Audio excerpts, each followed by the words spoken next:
Mr. Miller, roll call, please. Yes, Councilmember Careen. Here. Councilmember Castaneda. Here. Councilmember Johnson. Present. Mayor Pro Tem Lau. And Mayor Everett. Present. All present. Present.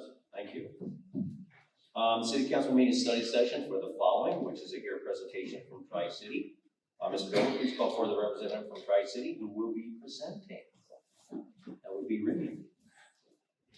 Yes, sir. Yes. Thank you. I'd like to introduce Kareen from Tri-City. You go ahead and introduce yourself and your staff. Thank you so much. Good evening, Mayor and members of the council. Thank you so much for inviting us here today. And I want to say thank you to our governing board member for her leadership at Tri-City Board. Thank you for all you do for us and always representing us. So thank you so much. So is someone going to help us with this slide? Just let me know and I'll advance. Okay, next slide. So today we're going to be presenting on our clinical and housing teams, medical team, and non-clinical programs at Tri-City. With me, I have my colleague, Stephen Barker, who is our Director of Mental Health Services Act and Ethnic Services, and also Debbie Johnson. She is our Deputy Chief of Clinical Services. Our Medical Director and Clinical Director could not be here tonight, but we'll take care of everything here tonight. So next slide, please. So I just wanted to give you a little brief history of Tri-City, who we are, because many times it's a little confusing as to, what's the difference between Tri-City and LA County. So in 1959, when the counties were being formed, there was a clause there was a loophole in the system that allowed cities, if the cities felt that the county, the larger county, could not meet their demands, the cities could get together and form their own JPA. So this was before freeways were even in existence, and it would take LA County a long time to get here. And most of the time, people thought that the three cities of Pomona, Lorne, and Claremont were San Bernardino County. So the three cities got tired of explaining themselves, and the League of Women Voters from Claremont spoke with La Verne and with Pomona and formed their own joint powers authority. So that's how we started, and we've been in existence since 1960. Next slide. So these are our locations. We have our adult clinic in 2008 North Gary, Children and Family Clinic at 1900 Royalty Drive in Pomona, Wellness Center also in Pomona. And this, even though the address is Pomona, it is kind of multi-central to the three cities. So that was more important, that we can serve the three cities, residents of the three cities, where it wasn't too difficult for either one of the cities to get to these offices. Next slide. And this is our executive team, and please know that you can contact any one of them if you have a question about anything related to their program. And so Dr. Tamori is our medical director, Liz Rantandia, who could be here also, chief clinical officer. Diana Acosta, I think most of you met her, she's our CFO, and Dana's here, and then Natalie Major-Stewart is our chief compliance officer. Okay, now I'm going to pass it on to Debbie Johnson, and she's going to go over the clinical programs.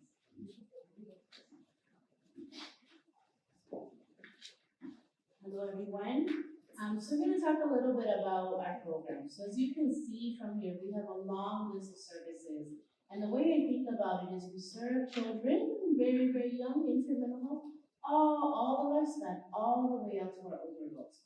So we have adult outpatient services, we have children, young adults. We also have an early psychosis team, which serves young folks who are experiencing their first episode of psychosis, the prevention program. We have a lot of different mental health services catered to different needs and population. We have very creative ones as well, like a therapeutic community garden, and as well as our housing services and peer support specialists. Next slide, please. And then in addition to all of those clinical programs, we have two really exciting programs that are coming up, which is one, our mobile crisis care program that's in development for the summer. And that means that we will have our own 24/7 emergency response for our communities, for La Verne, for Pomona and Carmel, for our clients, for anyone experiencing a mental health crisis. They can call us if they need further support. We can come out and provide their support. Right, and that's really huge when we think about for our schools. So specifically, let's say for our schools here that are at the edge of LA County, when our students have a mental health crisis and they need to be further assessment or hospitalization is needed, they have to wait for LA County PMRT to come up, the Psychiatric Emergency Response Team. I see some head nods. That means you may have heard the length of time. Who has driven from downtown LA to just out here, right? Yes. So imagine that at any time, and then you're in a crisis. And so now sometimes our school members have to stay late, our staff have to stay late, family members have to wait a long time. So this mobile crisis care program that we're developing is really exciting because in crisis, our wait time should be less. That we shouldn't have to be worried about waiting hours for coordination for an intervention. So this will allow us to provide an immediate response, much faster response than our local LA County partners, than what we currently have. We also are in the midst of developing and enhancing our substance use disorder treatment that's coming out next year. We're in the process of applying it together. So not only will we be providing mental health treatment, but we'll be providing a more enhanced substance use treatment along with the mental health diagnosis, which is another really big exciting thing for our program. Next slide, please. And then, so in case any of you are interested in how to get services or what services look like, we provide services in person in the clinic, regular, right, office hours that you think about. But we also now have telehealth. So we use a specific app to ensure privacy, so people can receive services in the comfort of their home. For some of our clients that we work with, our families, that makes it easier because it reduces the commute time. We can see them right after school, or right after work, or during lunchtime. We also provide services in the community, so we use this local center to meet with some of our folks. We use anywhere in the community that's accessible. And that also means our schools, so we actually partner heavily with our Learn schools, and we're there on site and provide support to our students. And of course, we provide interpretation if needed, so we need all language. Next slide, please. And so the way our services work is we have a multidisciplinary team of support. That means we really try to provide a whole person care. So we have clinicians, we have peer support specialists, and a peer support specialist is someone with a lived experience. And sometimes when that clinician can't make that connection with that family, a person with a lived experience may be able to help that person engage in treatment more. We have behavioral health specialists who help with not just behaviors, but case management and linkage to support, to housing, to resources in the community. Of course, our psychiatric and medication support team. And something that's been very exciting for us is our occupational therapy. We have an occupational therapist who will also provide services for our children, adolescents, and young adults. And that's really big when it comes to children and young adults, because if you ever heard about sensory innovation or have any sensory issues, such as something being a little too loud, that can really impact your mental health. So this is just another way that Tri-City is providing whole person care, because sometimes we miss that piece. So that's just one of the many examples that occupational therapist provides. And of course, we have our supervisors and managers who oversee our team providing oversight and direction. Next slide, please. So this is again just a slew of what all of our clinical services look like: individual, family treatment, groups. We have a therapeutic community garden, as I said, it's a really creative approach to treatment, where folks can receive group supports in their garden. It's another way of just practicing mindfulness. Next slide, please. And then another component to our services is we have housing services. So we do have permanent supportive housing. So since 2008, Tri-City has gradually allocated our mental health service act funds for 64 units of permanent supportive housing for our Tri-City clients and their families. again, in the cities of Claremont, La Verne, and Pomona. So in addition to MHSA Housing Dollars, Tri-City has also developed strong partnerships with our local and county-wide housing authorities. This helps our clients who are unhoused or experiencing challenges with housing be able to enroll in the coordinated entry system, be able to access services, and we can help them and be an advocate for them as well. Next slide, please. So in case now you're wondering, well, how do I receive all of the services? Here's access to care. So you can call or you can walk into any of our clinics. We have both our adult outpatient services and our child and family outpatient services. And you can call either number, and then or you can walk in. Next slide. And the next slide, I believe, has the details on where you can walk in for services. And you ask, and then you start that process then and there. Next slide. And that's my question. If you have any questions, please feel free to email me or our Chief Clinical Officer, Elizabeth. And I just want to add to the housing piece, we are also working on another project in Claremont, which is for seniors. That will add another 8 units of housing, so we have a total of 72. And to date, we have spent $12 million on permanent supported housing. And we also buy shelters each night, shelter beds each night at Hofer Home. So in case you have a person who is one of your residents who has mental health issues and needs to go somewhere tonight, we are able to help with that as well. Next slide. Okay, now next slide. We're going to talk about psychiatric and medication support. We do have, most of the time we're fully staffed with psychiatrists. Right now we're short one, based on our capacity assessment as to how many clients come in and how many psychiatrists, what the caseload should be and all that stuff. So we do have our psychiatrists work with all the programs. And also they provide medication, they also provide injections, they monitor medication, because sometimes when you're on heavy psychotropic medications, you forget when your next appointment should be for medication and all that. So we are monitoring that and we call the client, hey, it's time for you to come get your shot, or you should be coming up on refills right now, you can see a doctor, so going that extra step for them. And also we do have our mobile nursing team that goes out in the community and connect with people, that also connected to primary care, because it's so important for us to work with primary care physicians also because of the reactions for medication. Sometimes they don't know what medication our clients are taking, and so we want to make sure that their doctor is aware of these side effects and the medications that they will be taking. And also the purpose of medication monitoring is to increase medication compliance, improve clinical outcomes, assess treatment efficacy, and also address side effects. Talk to our clients about side effects of the medication, not only with their doctor, their family members, as well as the clients. Next slide, please.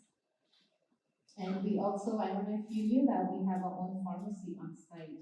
We were the first in California to partner with Genoa Pharmacy, and they have the pharmacies located on our campus at 2008 North Gary Avenue.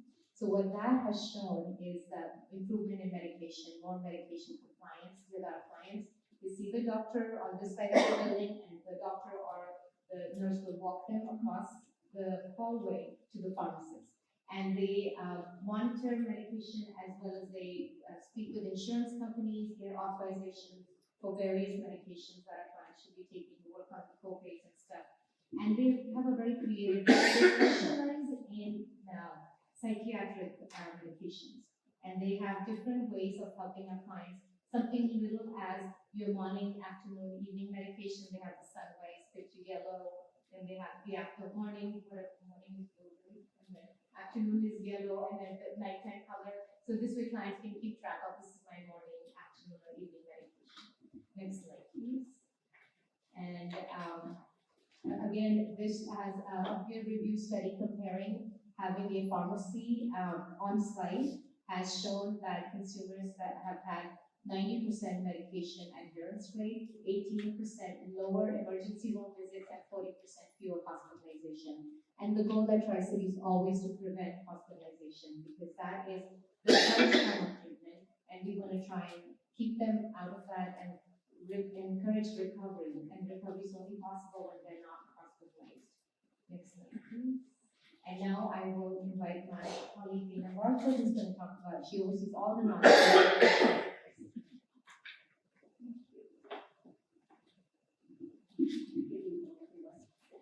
All right, so over the last few minutes, we've heard a lot about what our clinical programs are. But what I'd like to share with you now are our non-clinical programs, in other words, prevention, early intervention programs that we offer to the community in order to work with them so that they perhaps do not have to reach that level of care where they need more of a formal intense treatment intervention. So let's go ahead and start with our prevention and well-being programs. So just a few of them. As they've already mentioned regarding our wellness center, this wellness center is really a central hub for our community members, where we offer a lot of different classes. We offer support groups that are led by our peers and so forth there. We also have a wonderful employment department there, and that's where anyone, especially who might have a mental health challenge, can come in and learn how to go through a mock interview, how they can apply for a job, what they qualify for, and so forth, with a lot of hands-on experience. We also have our peer mentor program. This is a volunteer opportunity for community members to be able to come in, they receive training, and then they're able to work with other community members who perhaps they're not interested, or at this point don't need any type of formal treatment, but they just like someone to speak with and talk to, which can have a tremendous difference.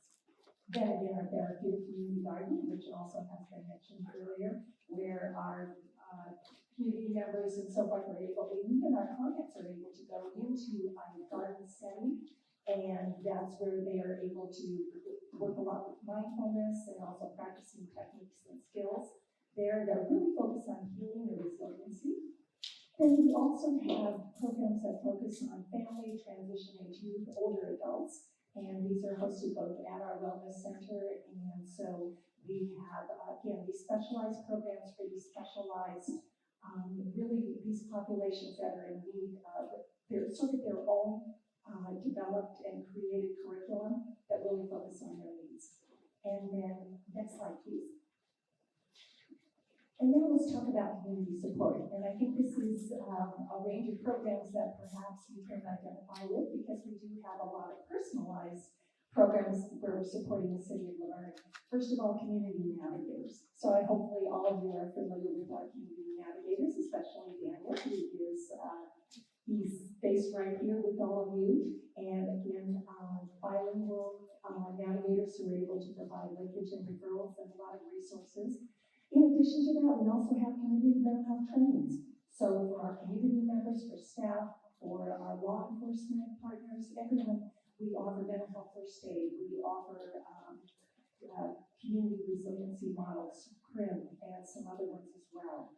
We also have a stigma reduction program, and you can see by my green ribbon and the calendars that I presented out here, this is Green Ribbon Week.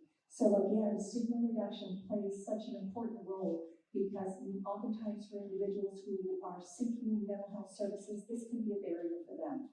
And so if we're able to create community awareness and so forth, then we're able to sort of open those doors for more individuals. And then finally, our community well-being grant, and these are grants that we're able to offer to community, different partners, where they can go and apply for grants up to $10,000. And these are based on the needs of their own little communities and how they support their own well-being. All right, so again, let's talk about La Verne. And so this is more about Daniel, and you are familiar with Daniel here, who's stationed inside of City Hall. He's able to provide linkage and referrals. Some of the resources that Daniel's able to assist with would be food banks, rental assistance resources, shelters, mental health resources, substance abuse, public transportation resources, as well as birth certificates and ID, which are really important for our unhoused populations who may have lost that somewhere along the way, as well as referrals for support groups. But not only do we offer these type of resources, but it's so important for us to partner with other organizations and community members so that we can, again, support them with the work that they're doing as they can with us. So a couple of examples would be Lakata, who works here in the City of La Verne, and again, so that's our Los Angeles Centers for Alcohol and Drug Abuse. In this example, Daniel was able to assist Lakota with local resources that perhaps they're not aware of. Again, if they're not familiar with everything that's offered here. And then also the police department and the crisis team have also utilized Daniel when resources are needed. So again, just a couple examples of how we're able to offer support to the City of La Verne. On-campus support, so we'll talk about schools and colleges. First of all, we do have a community navigator, and she collaborates with the University of La Verne and their accessibility and student outreach and support services. So, and Helica is available to assist the students that are on campus with any resources that they need. And oftentimes we find that we may not be aware of how many students might be either unhoused or may need food, things like that, even though they're in a college setting. And this way, she's right there and able to develop a strong rapport with them and be able to assist them. And then also, she will not only, she's on campus to meet with them face to face, but she also has a lot of virtual appointments that she's been scheduling with our college students. And that's where she's really able to personalize things and do a lot one-on-one. So in addition to our college campus support, we also have our elementary schools. So we have MSW interns that are located on campuses. We have an MOU with the Native Unified School District. We currently have 3 master's level interns and are present at 6 of the elementary schools. So right now, I believe there's 8 total elementary schools. So we have 6 of them with our 3 master's level interns, and they each have 2 schools. And our goal is by September to have 4 interns, to add more, so that we'll be able to cover all of the schools and offer that additional support. And again, our locations that are listed there. So we're available wherever you might need that to reach us. So what do we have now? First of all, for crisis support, we do have a number there for anyone who's looking to reach us after hours and weekends. And then community navigators, there's a toll-free number there. They're also available evenings and weekends as well for any type of support that you would need after hours. And then this is my contact information as well. So if there's anything I can help you with any of these programs or with any of you, we all know each other's programs so well, so there is no wrong door that we can reach. I can do that. Steve. I think that's my cue. Drop the mic. That was me. Are there any questions? Thank you so much. When you take it.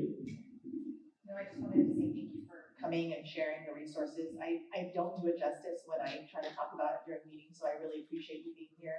I think we have a wealth of resources in our community that a lot of people aren't aware of, and we can make our community better in a lot of ways by making that accessible and letting people know where they can go if they need help. And it's really a lot of it is that stigma reduction. So thank you so much for all of the work that you do. I know it's not always an easy space to work in, but your work is really appreciated. So thank you. I just want to say thank you very much. And it doesn't work without partnerships, as you stated. Our community services department, our police department, our fire department, our chief has to be here, Chief Dave, and our community services department, Von Duran, along with Chief Gonzalez, and also with our city manager and all of our staff. It's been a great partnership, and hopefully as we move forward, SGB Care, hopefully we get that kicked off so we have a regional hub that can have all the resources there as far as people to get out and dispatch to the people in need. So I think the most important thing to remember too is the fact that we're putting dollars to use, and every dollar is used. And I know that there's been a lot of failures globally. I know down in the City of LA is having issues. They're trying. Los Angeles County, 88 cities out of the wonderful 3 cities here, but I think we're all reaching out now to work together. I know the SGB, San Gabriel Valley Regional Housing Trust, and our staff at the COG has been doing an amazing job with all of us together, but it takes all of us to do this job together because not just one entity can do it. And as we combine resources, it just gives us a much better tool in order to attack the homeless and the proper thing, one person at a time.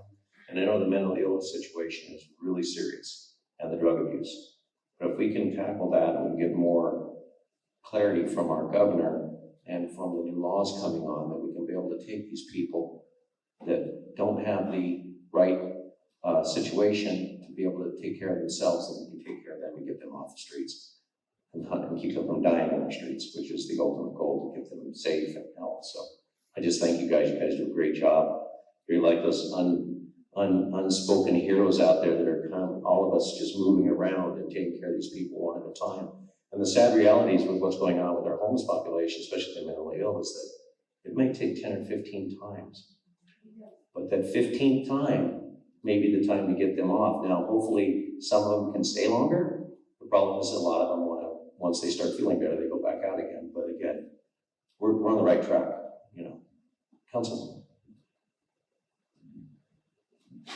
I just feel that we're blessed to have an agency like this.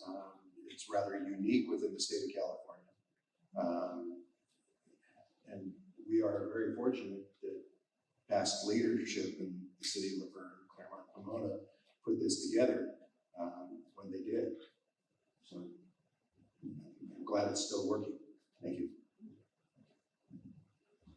Councilman, appreciate you. And I wanted to thank, it's a thankless job in city council, and I know that when you're doing public service, not many people, they always call you with the complaints and stuff, right? But our amazing Mayor Pro Tem, she's been there now, because I sit as the alternate, and I've only had to go once in the past 2 years. So I know that tells me how committed she is going every single time to be there to represent our city on the board there with Tri-City Mental Health. And the fact that you guys are looking forward to doing other great things like the mobile crisis team, that's awesome. That's very needed, you know what I mean? Because we don't know when the crisis is, but we're prepared for it because we have an amazing individual that's here at our city, that's stationed here. And now we have a mobile crisis team, so we can wait for people to come here and ask for service, and we can get out there and help them. So thank you, Pro Tem. I know you're amazing for being here. Thank you for you guys. Oh yeah. Well, we only pay here once a month. I think we have to start giving her free sometime. But you know what? Your good deeds go a long way, and that's forever. Thank you. And I just want to say thank you again to Tri-Cities. He's partners with our Youth and Family Action Committee, and they came out and presented to the YFAC meeting, and Mayor Pro Tem Lau and I said we really need to bring them back to our full meeting to really get the information out. Yes, they are one of a kind in the States. They are gems, but we need to make sure that we're getting information. I even went on our website in the search bar and put Tri-City, and they have information on our website as well. So that's the link there too, so people need to know where that is too. My only question to Tri-City is, how can we help you get your information out more too? Because we need to make sure that we are helping anyone we can, as much as we can. And by promoting and letting people know where you are, then that will help out our numbers as well. So anything we can do more for communication out, please let us know so we can make support you. Sure. We feel really supported by Mayor Pro Tem. She's always taking that information out. So please also follow us on our social media. And we do post a lot of things as staffing allows. Like most of our upcoming events are posted on our. So you also please feel free to reach out anytime. Please know I'm here. Staff are here. We're all here to help, and just reach out to us. I would be remiss if I did not thank you. It's a lot of time and effort, but it's for a very noble cause, and we really appreciate that. And also the mobile crisis team, I know that we're working on that also. We've been utilizing it. So a lot of the places around the country are starting to emulate what we do here in California, in the regions that like we are in, that are successful. And I know there's audits going on now for a lot of the departments because they want to know where this money's being spent.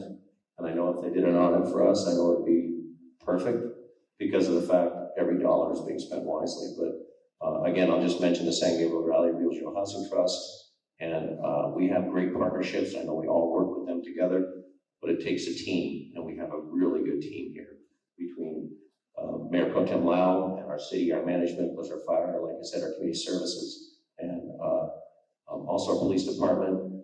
A lot of communication. I know you guys communicate all the time. That's the most important thing. And as Councilman Crosby said, whatever you need, we're here to help, you know, and always looking at sources of funding, so I just went to DC on a trip through the COG, and I'll tell you what, the homelessness and the situation is right at the forefront.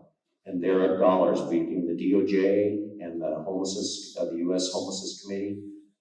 I'm telling you, there's money there, so we have to figure out how we can tap that also. So we getting that information to Mr. Gomer and get it to you guys to see if there's somewhere we can apply for that, because we can use every cent, so. Please let us know. We have a grant writer. We're applying for as many grants as we can, because you can't always rely on funds coming from the state. Not So now. we wanted to, not now, especially with Proposition 1, we don't know when it's gonna come. And, so we are always looking for grants, so please let us know. And you talked about audits. We just got a clean audit, with no findings, which will be. See, I knew that. Wednesday, so. Women, I knew that. I knew it. I see, I told you. But no, I think it's important that every dollar we spend has an accounting for it, you know, so. But again, I thank you guys. Mr. Gomer, you have something that you wish to say? Now a few words. Go ahead. No, Remy and her staff have been wonderful. We just last week met with the other two city managers from Claremont and Pomona. Pomona does have a new city manager, so it was great for me. I needed to be there, but it is a great communication. It's a unique, as she was talking about, there's 58 counties in California, and then there's Tri-City, and I think the city of Berkeley. So very, and they stopped it after it, so you know it's a successful partnership. So, but appreciate the communication and everything. And thank you for Daniel too, very much so. And everybody works together well, but at the end of the day, we're doing a great job, and I just see us doing better and better at it, and hopefully we can get every single homeless person, get them into some sustainable situation and get them under control. I think that's the most important thing, and get them into a safe environment. So, and also Lookout has been awesome. I mean, we've got a few more days now. We're working on more days. I'm working with the COG to say, I want 7 days a week. You know, I might as well be selfish, but other areas of using them, and they're working out extremely well. And our staff just speaks highly. It works well. So, but thank you guys very much for coming, and we'll work on resources and possibly some funding mechanisms. If we look at that, and there's something you guys haven't seen, I'll share everything that I learned this last week in DC. So, but thank you guys for coming very much. We really appreciate what you do for our communities. Thank you.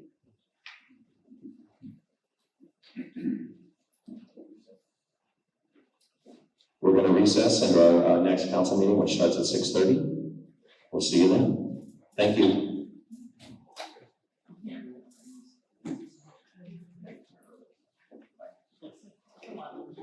90 seconds, too early.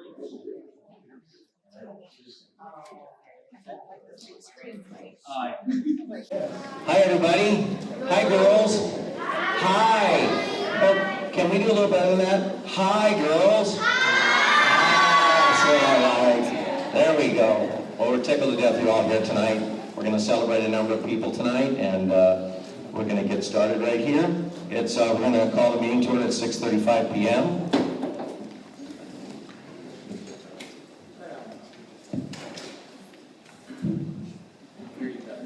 We're not in our normal meeting place. Our normal meeting place is basically torn apart, and You have to hold it right up. okay, let me have it.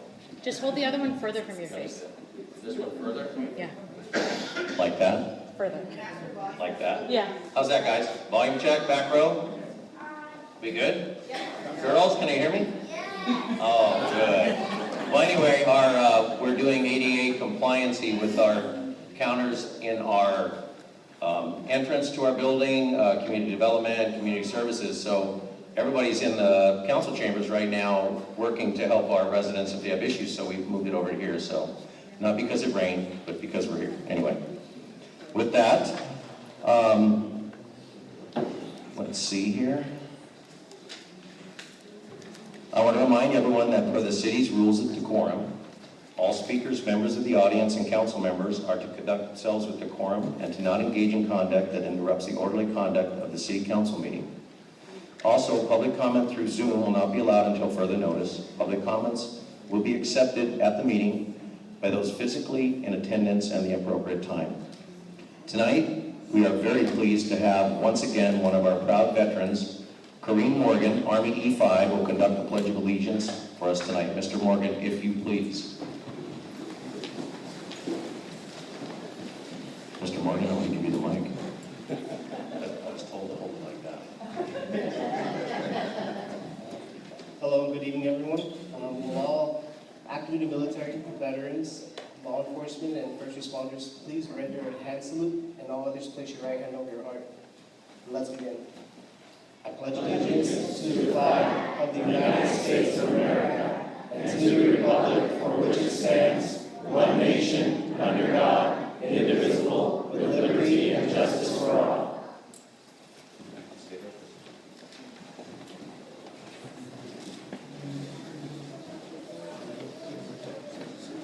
Good morning. Good to see you again. So it's an honor on behalf of the City of La Verne to honor and welcome home those veterans that have served in our nation's fine military. Yay, I got that. All right, I was a future soldier right there, but you know what? We got Air Force and Navy and everybody else doing a great job. And the Marines, Coast Guard. And we thank you all for your service. But today we want to honor you, and we want to thank you for serving. Because I know what's it like. I know what's it like. So, City of La Verne certificate of recognition presented to Kareen Morgan. The certificate is presented on behalf of the La Verne City Council to U.S. Army veteran Kareen Morgan with sincere gratitude and appreciation for your dedicated service to our country. God bless you, Sergeant.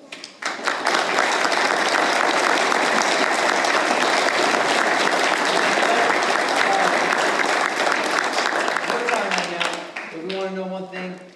Just give us more than one thing. We want a lot of good things. Your time of service, where you served at, and your last duty station. For my time in service, I served at Fort Bragg in North Carolina, and I served at Fort Campbell in Kentucky, and I did 2 tours overseas in multiple locations throughout the Middle East and 1 station in Africa. So my time was blessed. I made it home alive. I came back. I'm here, and I don't regret it. I loved every moment of it. All my brothers and armies and everybody that served. Thank everybody for making that ultimate sacrifice. Oh. Good job.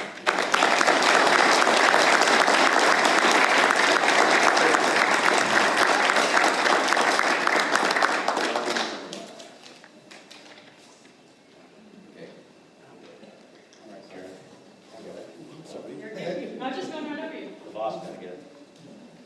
1, 2, 3. 4.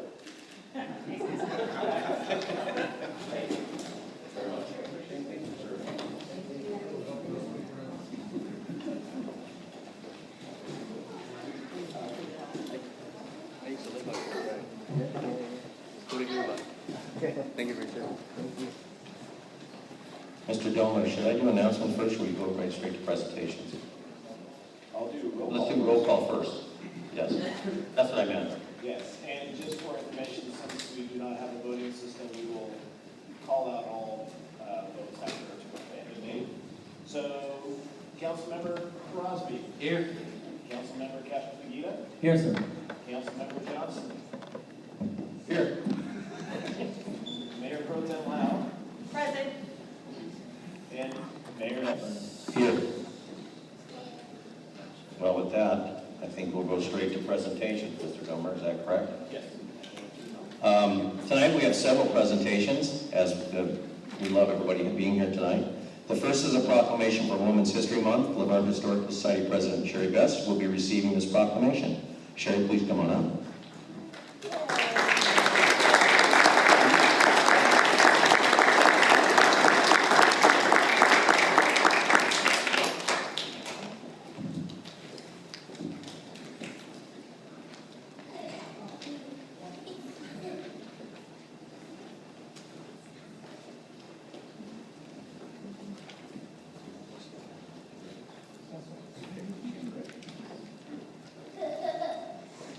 What you laughing at over there? We love laughter, believe me. City of La Verne proclamation, whereas women of every race, class, and ethnic background have made historic contributions to the growth and strength of our country in countless recorded and unrecorded ways. And whereas women have been on the front lines fighting for and securing equal rights and opportunity throughout our country's history as abolitionists, civil rights leaders, suffragists, and labor activists, and have opened the doors of opportunity for subsequent generations of dreamers and doers. And whereas the La Verne Historical Society was founded in 1969, she was 4, with the goal to encourage and promote the history and culture of La Verne and surrounding, I'm sorry, my eyes are going, and the trons, to collect, classify, disseminate historical information, data, and facts, and to locate, mark, and preserve historical places and structures. Thank you. Oh my God. That's what it says. Structures worthy of recognition and perpetuation, and whereas La Verne Historical Society preserves and raises awareness to the role women have played in the development of the city of La Verne. And whereas the La Verne Historical Society President Sherry Best exemplifies the 2024 National Women's History Month theme of women who advocate for equity, diversity, and inclusion through the organizations of events that highlight the contributions of both historical and contemporary female leaders in La Verne, alongside her efforts to enhance the community's recognition of the intersection between race and place within the city's historical narrative. Now, be it proclaimed by the City of La Verne that the month of March 2024 be recognized as Women's History Month, and encourage the community to celebrate the achievements of women who have championed equity, diversity, and inclusion, and reaffirm our commitment to advancing these principles in our society. Dated this 18th day of March 2024, signed by myself. Congratulations.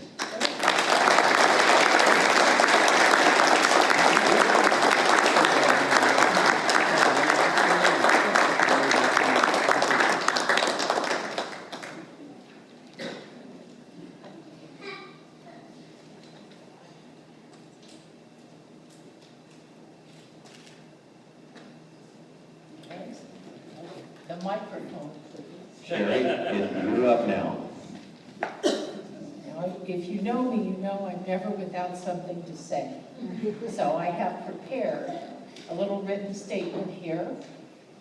And I'd like to invite Peggy Redmond to come up and join me. She's a member of the board of the La Verne Historical Society. And we will stand together during this statement.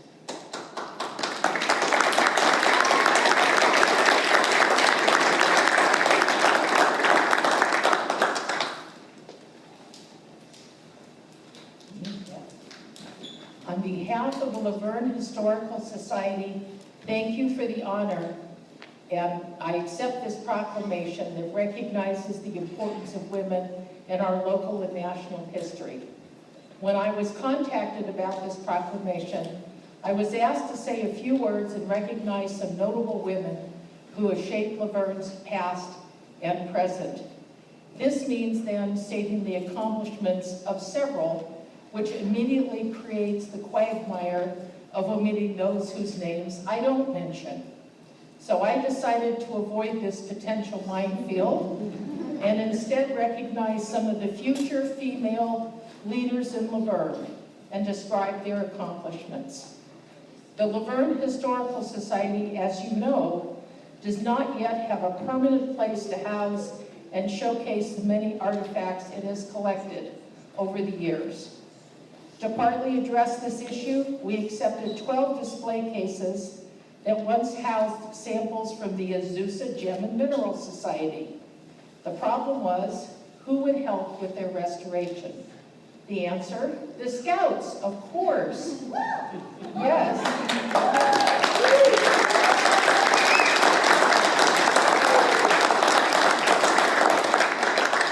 Beginning with an Eagle Scout project directed by Samuel Neely, the cases were sanded, repaired, and painted with a base coat. But we had bigger ideas. Could they be turned into teaching tools? Could this outcome be a collaboration? For this, I need support from the Girl Scouts in the form of members from Troop 6004 and Troop 70101.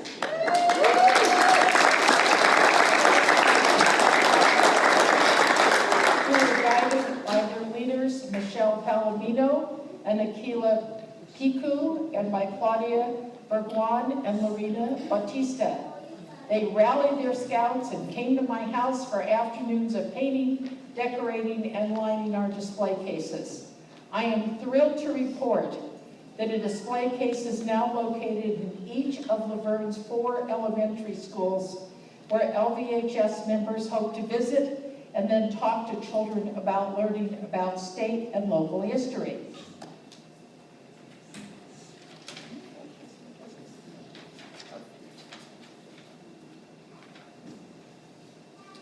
I urge you to visit Grace Miller, Oak Mesa, Roynan, and La Verne Heights and see for yourself what a fine job the Scouts did to bring La Verne's history to student members of the community at the schools. To see more of this project, I have an image page of their accomplishments, which I'll put on the back table, and we'll also post a YouTube video that was created by Historical Society member Lily Brainerd. Thank you, Lily. Let's recognize some future female leaders in La Verne whose efforts teach us the value of community accomplishment. If their leaders will come forward and call their names as the city recognizes them. So, Scout leaders, come forward.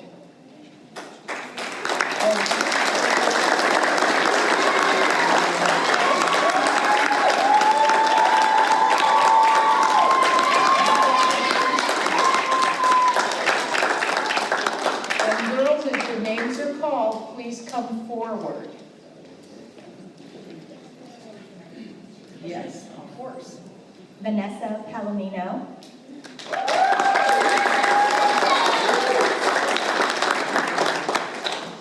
Gianna Picu.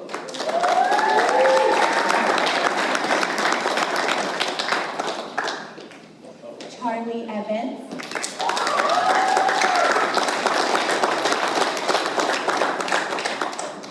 Kayla Bowen.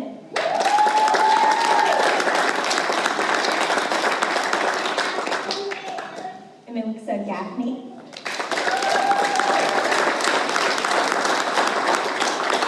Julia Lara.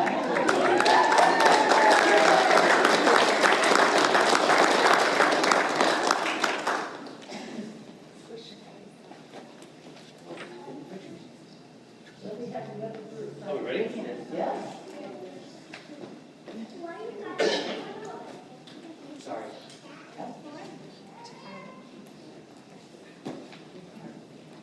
Kendall Reyes.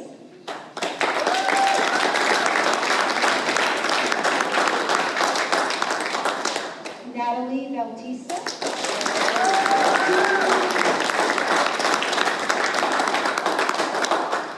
Abigail Burgoyne.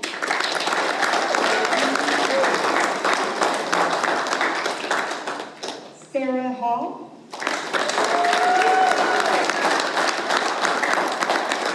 Andrea Palmer.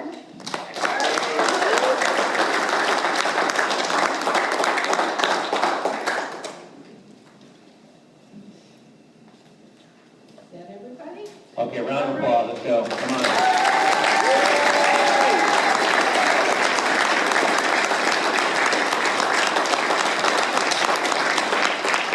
I know we bought cookies from some of these, I am sure. But this is where it starts, and first of all, it doesn't happen without the parents to make sure the kids are where they need to be, but these are relationships, these children, and to come into adults will have relationships and the families for their whole lives. And that's the most wonderful thing about La Verne is the fact that myself, I know Councilmember Johnson, we use sports, baseball, soccer, you name it. So with the Girl Scouts, with the Boy Scouts, and all the things we do here, this is what our community is about, is family and the kids being in a really safe, great environment, and by us buying cookies for them. But that's another one. But I also, I'll make sure that our city manager has in and out cards for all of you. We'll get them to you later. We're kind of just commemorated with our chambers being in the wrong place, so each one of you will get an in and out card. You can go buy your burger, or your cheeseburger, or just cheese, or your fries, and your drink, or a malt, okay? So we'll get those to you guys. We'll get them to the troop leaders and you guys, but again, I want to thank all of you and for what you did for the Historical Society, which is one of our amazing groups. But Sherry, would you like to say a couple words? I know that you will. Of course. Will we have some cookies on the back table for you, because who are the Girl Scouts without Girl Scout cookies, right? So if there's, help yourself to a cookie on your way out, and I also will put some pictures on the back page of the girls doing their fabulous work. And again, this is a perfect example of community engagement. Thank you so much. Okay,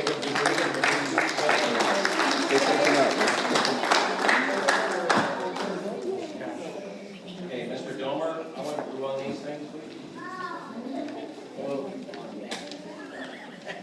Yes. All right, photo time, let's go. Ready? All right, cookies.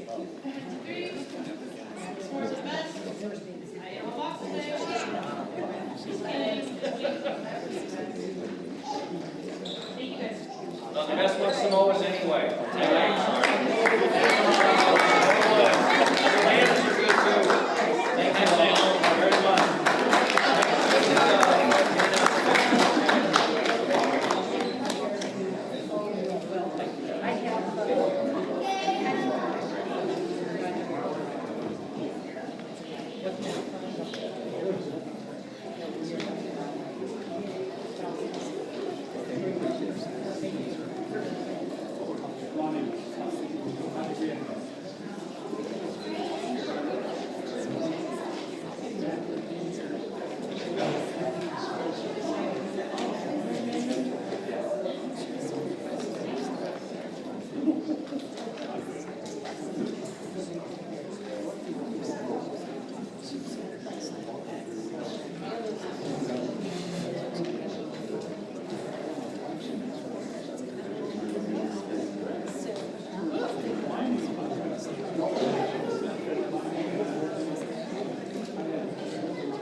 Keep having some fun here.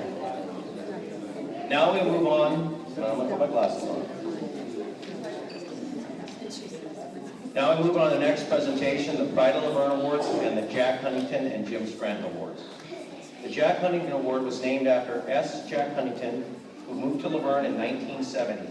Despite heavy professional obligations and time commitments to the U.S. Naval Reserve, Jack became actively involved in the community as a volunteer. He was active in various local organizations, including the La Verne JCs, Little League, and the Youth Basketball Program. Jack also served as a City of La Verne Commissioner for more than 15 years, completing 2 terms on the Parks and Recreation Commission, as well as 2 terms on the Planning Commission. Jack Huntington was a citizen volunteer who exemplified the pride of La Verne through selfless service to the community. Mr. Kistler, could you please join us? Yeah, that's you.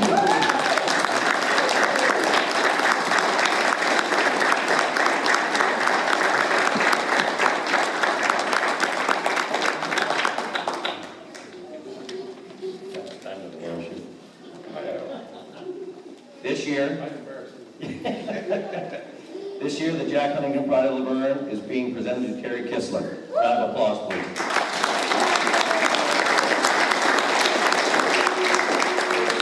Terry's led a life marked by dedication to community service, having previously been recognized with La Verne's Outstanding Older American Award in 2014. For over a decade, he has been a committed member of the Senior Advisory Committee, contributing numerous hours to community enrichment. Notably, he was portrayed Santa Claus at various La Verne events, bringing joy and festive spirit to many. His journey as Santa spans decades, initially starting when his beard naturally transitioned to white. Don't we know that color? Yeah. His tenure includes 20 years of the La Verne Parent Participation Preschool and Head Start program, 10 years for the La Verne Community Services Department's preschool programs in various local sites, and an impressive 15 years at McKinley Children's Center. Beyond spreading holiday cheer, he volunteers with the Patriot Guard of Southern California, escorting fallen military soldiers to their final resting places, and has been actively involved with Rotary. Before his extensive volunteer work, he made a significant life change in 1960 by joining the Navy after dropping out of high school, later earning his GED while stationed at the San Diego Naval Station. Serving as a water sailor during the Vietnam War. He was stationed off the coast of Vietnam and in the South China Sea in the early 1960s, concluding his service in 1964 with the rank of E4. His life story is a testament to his unwavering commitment to serving both his country and community. Alex from Senator Rubio's office also has some words to bring up. Congratulations, sir. You deserve it.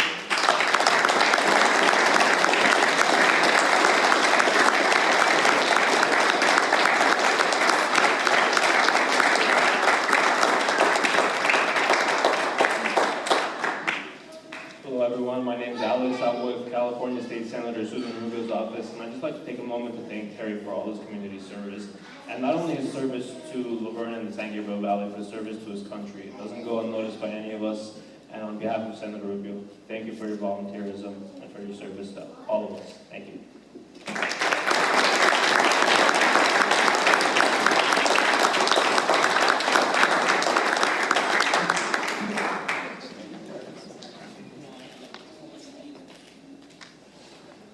Thank you, Terry, very much.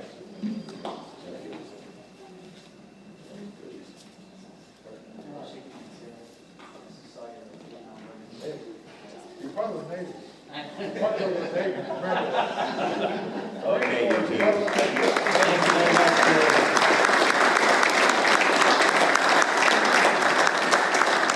Our next presentation is the Jim Scranton Award. Chris Ricks, please come on forward.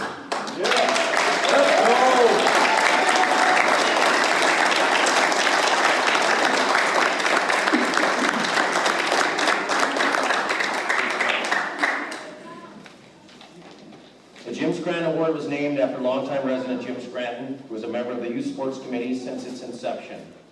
In 1986, he formed the La Verne Laser Soccer Club organization, which provides youngsters an opportunity to play soccer at a highly competitive level.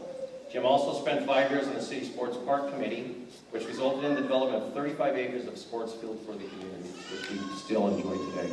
He also participated in the city's women's soccer program as a coach. Jim is survived by his wife Susan and their children.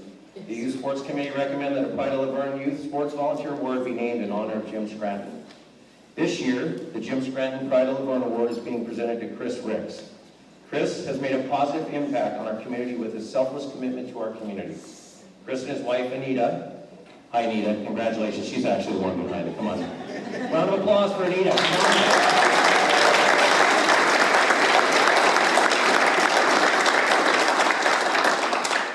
Chris and his wife Anita have 5 beautiful kids, and Chris has always volunteered with all his kids' activities, including baseball, football, cheer, and basketball.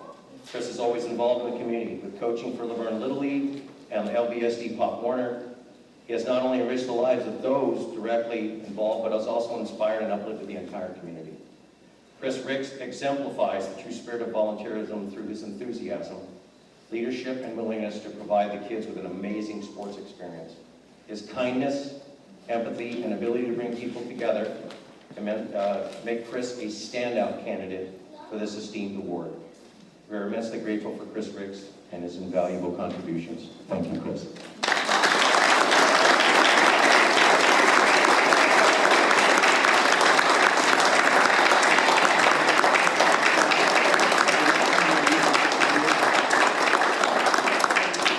Alex, we have another one from Susan Rubio's office. That's good. Yeah, and again, another community member who really loves the service community. La Verne, I've come to understand, is a very great place for volunteerism and activism, and we see it with both Terry and Chris here. So thankful for both of you for your service to La Verne and the San Gabriel Valley. Thank you very much.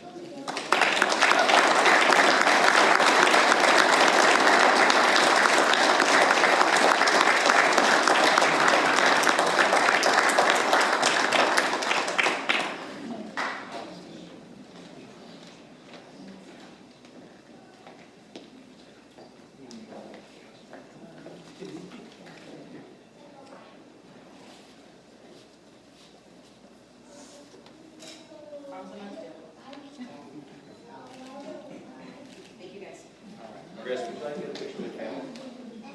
Where's Yes. Anita, come on up. Anita?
Well, first, I'd like to thank my God, my Heavenly Father, for His calling on my life as a coach.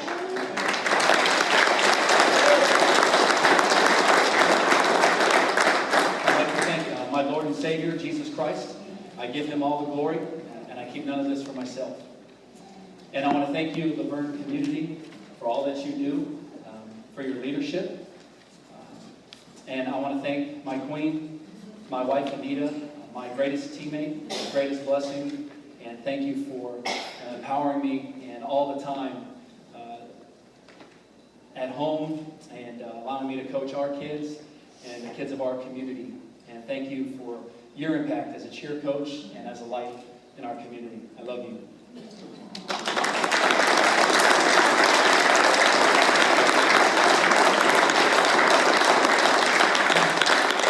We love the City of La Verne. We love this community, and it is an honor and a privilege to stand alongside you and alongside our families in coaching, mentoring the kids, and alongside the families of our community. It is truly an honor and a privilege. We are humbled to receive this award. And lastly, if I have coached with you, would you please stand? My fellow coaches, if you've either accepted an invitation to coach with me, or if I've accepted one of your invitations to coach alongside you, please stand.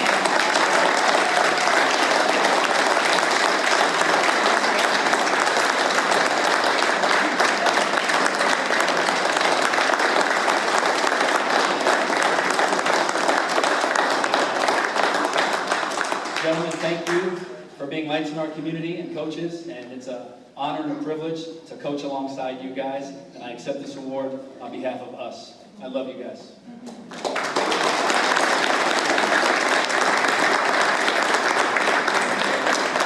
Thank you. We're going to go to announcements now, but I think some people probably want to leave because they got kids that want to go, so we're going to take 5 minutes. You guys can go ahead and do your thing. Thank you all for being here. We really appreciate it.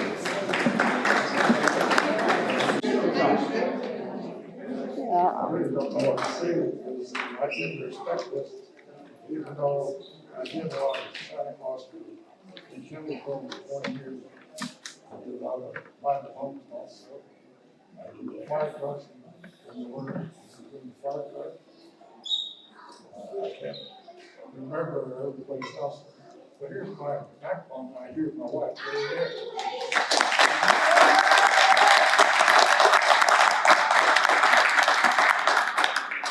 We were born and raised here in La Verne 82 years ago. 83 is coming up pretty soon.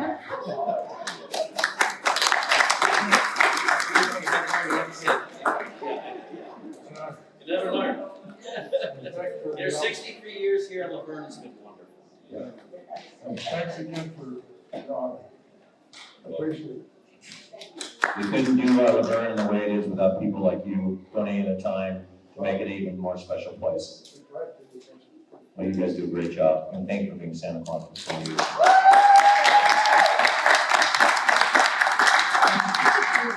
We're gonna move to announcements now. I'm gonna actually call up Remy and Dana, if you wanna come up and speak about Tri-City Mental Health. How's that? Dana, it's Dana, it's not Remy. Remy's just telling you to get up there, Dana. Okay. Hello, everyone. For those of you in the audience, my name is Dana Bartlett, and I'm with Tri-City Mental Health. And you may have noticed that we're wearing green ribbons tonight. And again, thank you for wearing our green ribbons. And what the green ribbons represent is mental health awareness. And the idea of wearing green ribbons during this week, which is Green Ribbon Week. And in the back, you're going to find calendars with a lot of special events going on. And the whole idea is to encourage conversations around mental well-being and wellness. So we want to let you know that we are celebrating this annual event, and so this week is Green Ribbon Week. And then the second thing I wanted to share with you is we're going to have a public hearing. So all of our programs under the non-clinical programs are funded under the Mental Health Services Act. And so we have our latest annual update, and we're having a public hearing to share all of the information about our programs with everyone. So the date is on April 9th, and it's during our commission meeting in the afternoon. So we'd like to invite you all to attend this as well. Thank you. Thank you, Megan. Thank you guys very much. Thank you for all you do for our communities. Thank you. George May.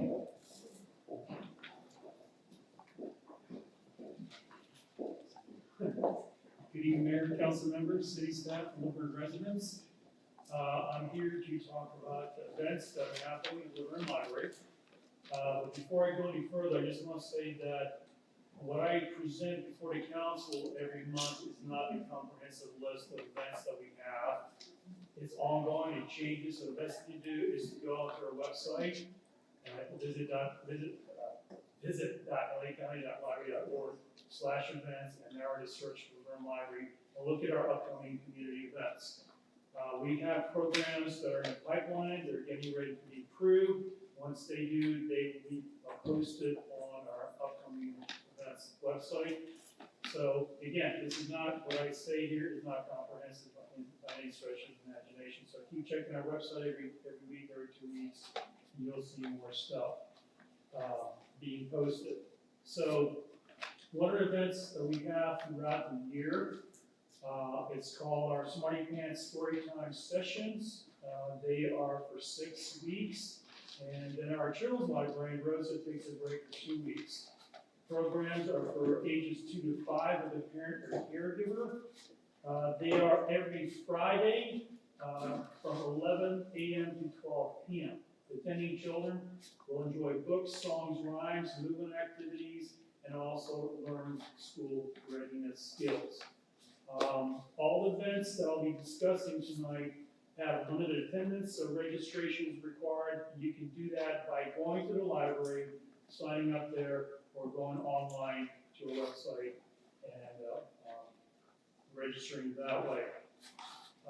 Don't be discouraged if you go to our website and you see an event is full. My experience is that anytime we have an event, there's usually a small percentage of people who sign up and never show up. So if it's something that you really want to see, put your name down. Chances are you'll be able to get in because of no-shows. This week, we have a teen program for ages 13 through 17. On Thursday, March 21st, from 4 to 5, we have a Teens Create Month, Blossom into Spring.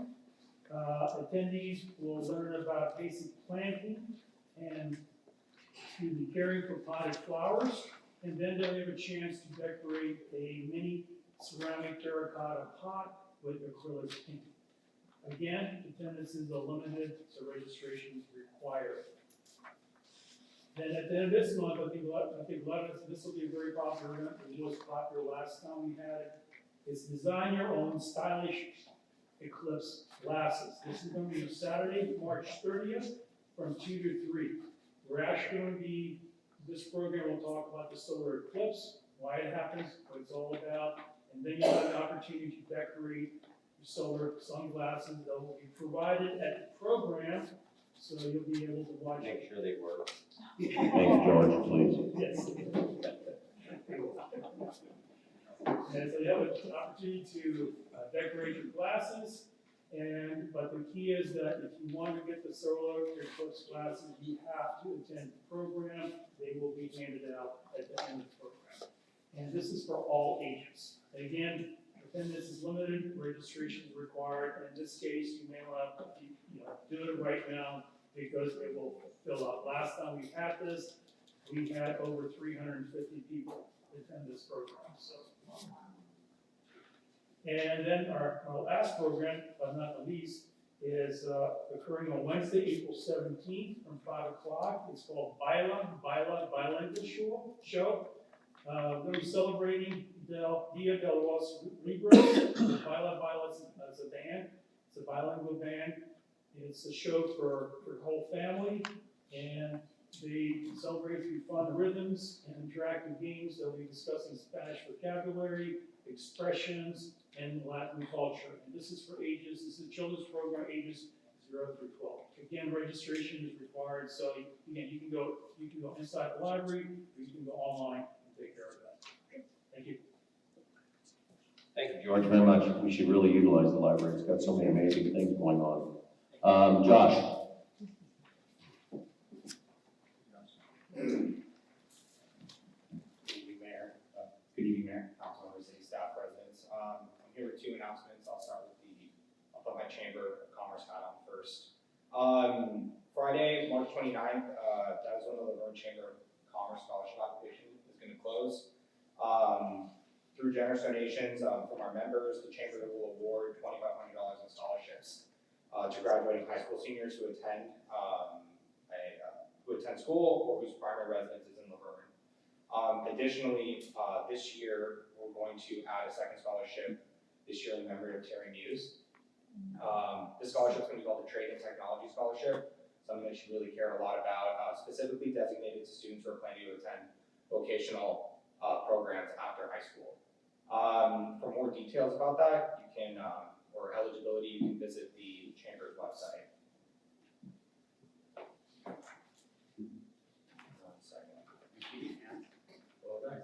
Yeah, I'm doing my change of costume right now.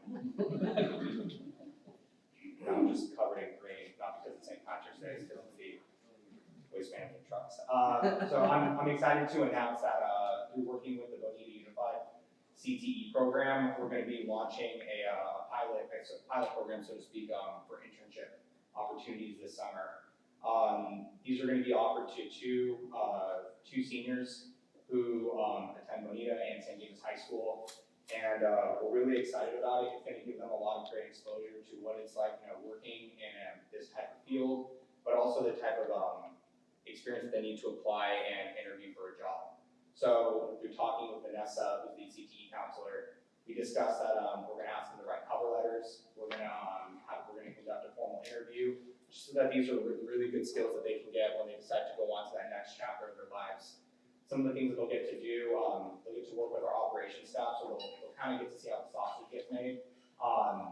Everyone just is familiar with the trucks coming to pick it up, but they don't see the work that goes into developing routes, facilitating processing the material that we picked up, our trucks on the yard, delivering trash cards, things like that. So they're really going to get to sink their teeth into this and get exposure to what type of job opportunities you can get, by going to college, but also by going to a vocational school. Thank you. Thanks, Josh. That's great news. Thank you. Do we have any other announcements? Mary, come on up.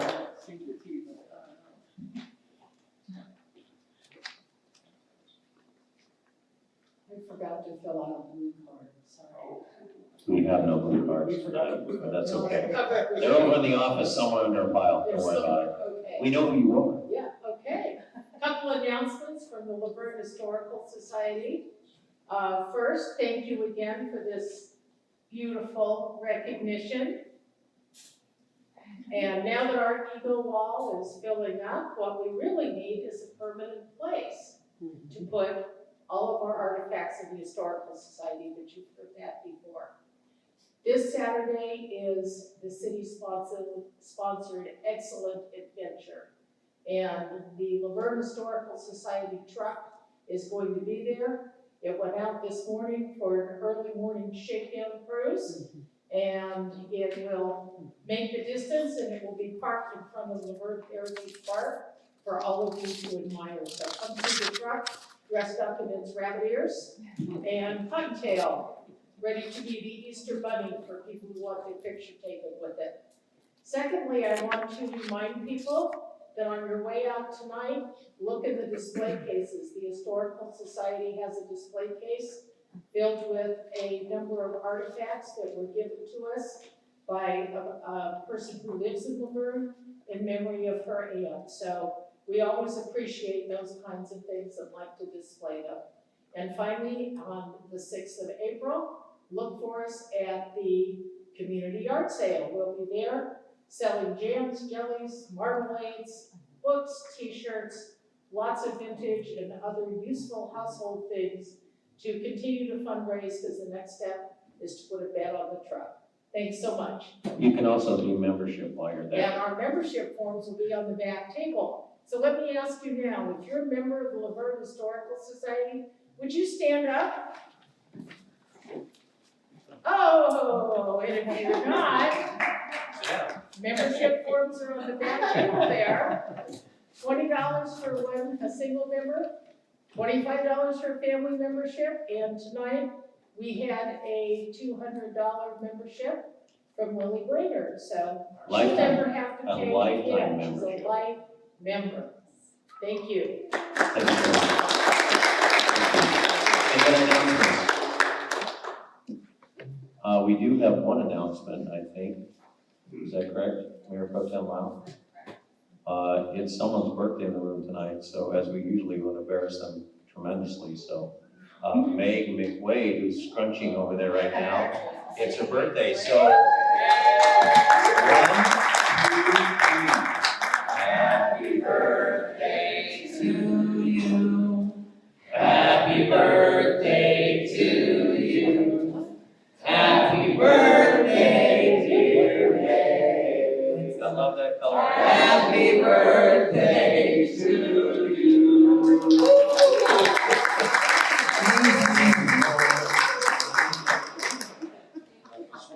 We can't embarrass each other, we can't have a real good life, okay? Yes. Yes. I do have one announcement. I want to make sure that people know that Metro has sent invitations for a virtual public outreach for the Lone Hill to White double track project. What is that? Basically, on the Metrolink line, they're going from a single track and they're going to have another track.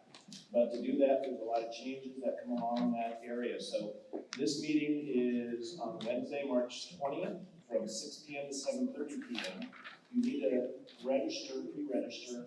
You can go to the city's website and one of the banner pages, just click on it.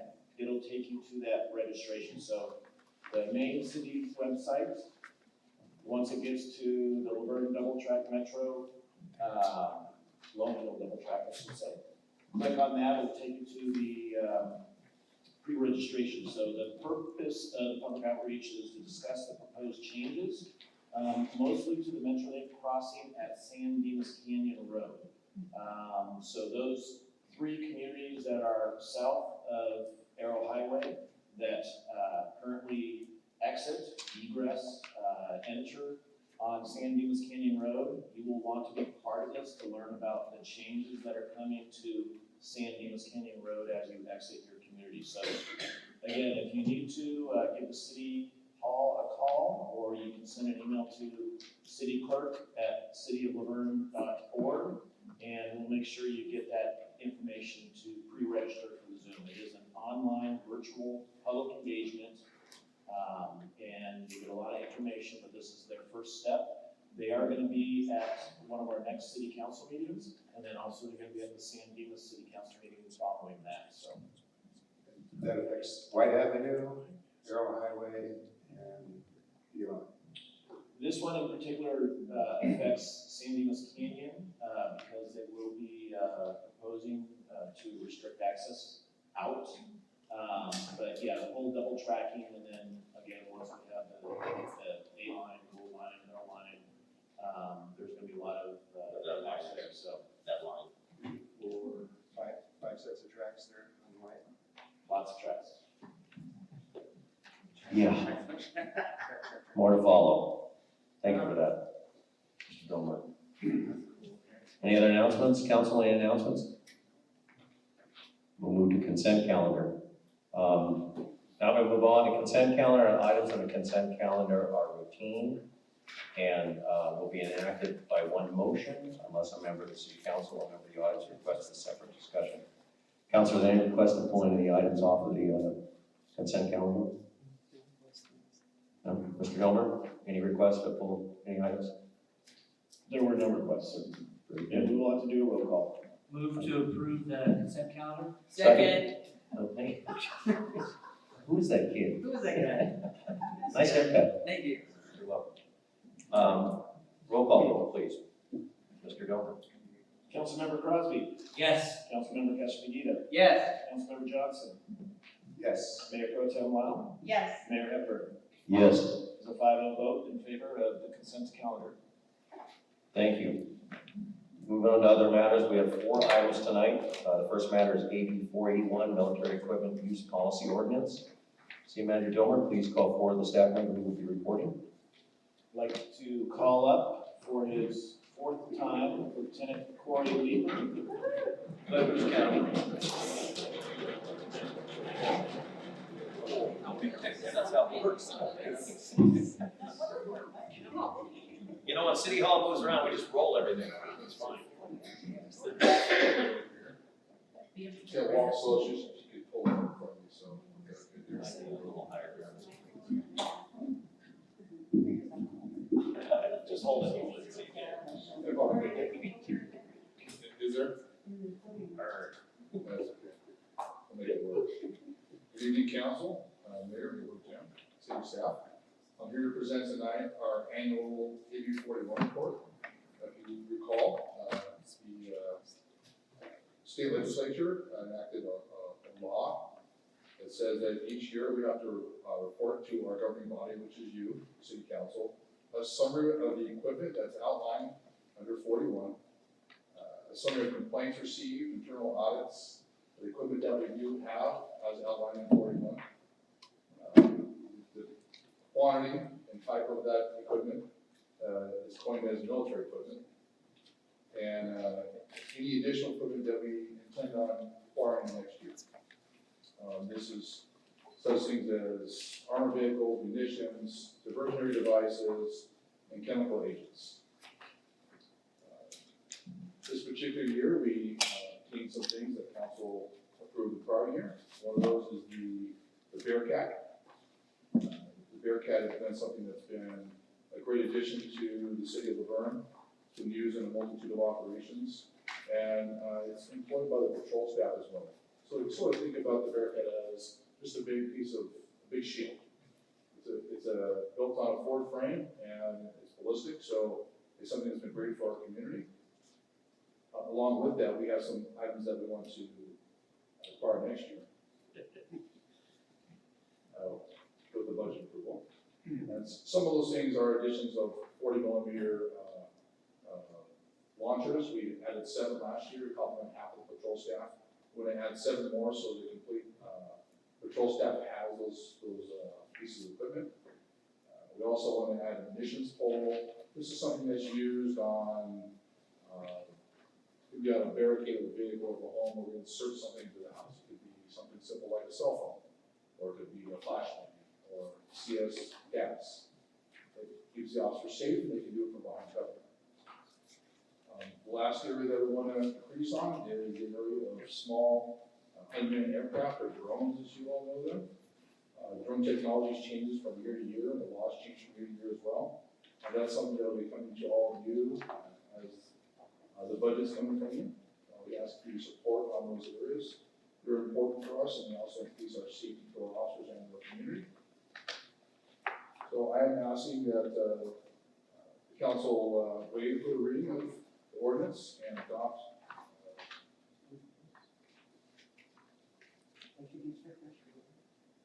First reading. This is why I have to thank you. Introduced by title only and waived further reading. Ordinance number 24-1126, readopting Chapter 10, which is our military equipment policy, to Title 9, Section 9.10.010, our municipal code, governing use of military equipment. With that, I submit. Thank you. Any questions for Bill Laper? Go ahead. On page 69, when you have the small unmanned aircraft system, on the title it says small unarmed aircraft system. Is that 2 different things, or was it mistyped there? Well, definitely also unarmed. Okay, They're also unmanned, so, yes, so Good. probably a typo, but they're both accurate. Okay, just want to make sure. Thank you. Just that was one of my questions. We have that currently now, is that correct? The unarmed, unmanned? Which is sort of interesting because the law does not allow us to weaponize drones. Yes. So they're both accurate, but I probably need to clarify that they're both unarmed and unmanned. We do currently have that, which obviously is in the list. The other one was the less lethal equipment at 40 millimeter single launcher. Approximately 40,000 to finish out, taking 1/2 of the patrol vehicles. And then the munitions pool, can you explain that a little bit? I just was curious what that. Sure, so last year, the governing body approved the purchase of 7 40 millimeter munitions. It's to replace our BMEC shotguns. We learned that the BMEC shotguns are, they're less accurate. They're more dangerous to the person that we have to use them on. And we saw that with the recent incident locally in Orange County. You haven't seen the video here. And it's safer for our community and for our officers. So he uses a rubber round that's about the size of a racquetball. And half the patrol cars are getting them installed now. We're asking for that, they have to have them installed as well. And it'll just increase the safety of our officers and reduce our liability, and reduce our risk. That's what I was wondering. It sounds good. Sounds like a good product to put in our vehicle. So I was just curious. Any other questions for Lieutenant Leeper before we go to open the public comment? I just had a point of clarification. I think when you identified the number, the ordinance number, I have a different one. So I have it as, 241126. well, in the report, it says ordinance number, are we calling it 1124? Or we? You may have an updated shipping. Oh, okay. Is that, so I just want to be clear. Yeah, which one's going to be on all beside, right? Yeah, right. And so forth. So I just want to make sure it's all It's the in line. 71124. We got it on the back page. I believe I used the council agenda. Yeah. Numbers. Okay, and the report has a different number. So, okay, so the agenda one is the correct one. Yes, ma'am. Okay, thank you. We'll go ahead and move to public comment. Do we have any public comment? We'll open up public comment right now. Ms. Bochamp.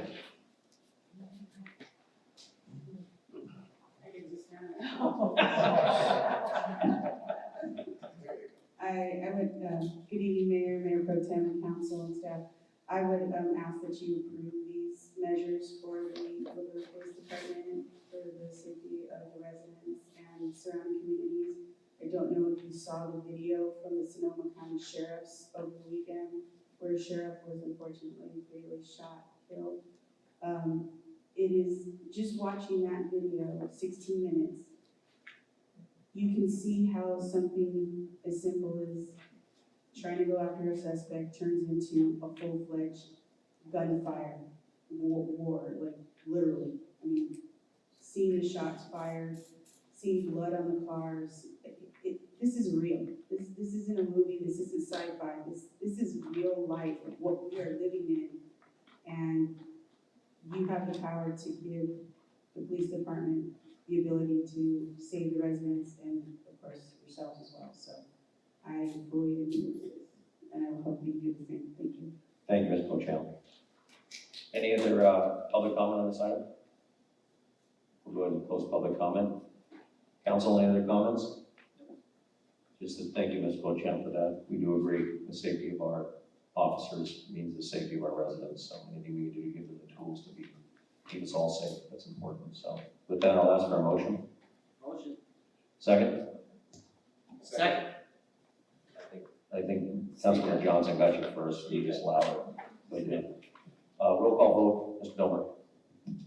Councilmember Crosby, Yes. Councilmember Cash-Fagita, Yes. Councilmember Johnson, Yes. Mayor Pro Tem Lau, Yes. Mayor Hepburn. Yes. Item passes 5-0. Thank you. Thank you, Lieutenant Weaver. Welcome back. We now move to the other item, which is going to be, there we go. Business Assistance for Crime Reduction Program. Mr. Leeper, you got the mic. Danita messed it up. Sure. Mr. Mayor, Mayor Pro Tem, on the council, city staff. This one is a follow-up to my first presentation on our program we're calling Backer. Backer is a business assistant for crime prevention program. And it's pointing backward because we want to let our businesses know that we back them. It's a crime prevention through environmental design program. It uses those foundational principles to help enhance safety and security for our businesses in the city of La Verne. We initially asked for an investment of $50,000 reallocated from funds that was used from a special election that wasn't utilized. It's going to help leverage partnerships and best practices in environmental design to deter criminal activities. So along with that, I created a PowerPoint for all of you. We had some questions from council, and I wanted to outline for everybody what this program would look like. It's a very simple PowerPoint. There's 3 parts to the PowerPoint, along with a timeline that was developed.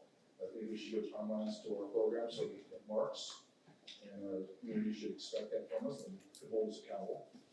And along with that, I have at the very end something we can do right now. So I'm not going to read the PowerPoint, but just hit some of the major points on the PowerPoint.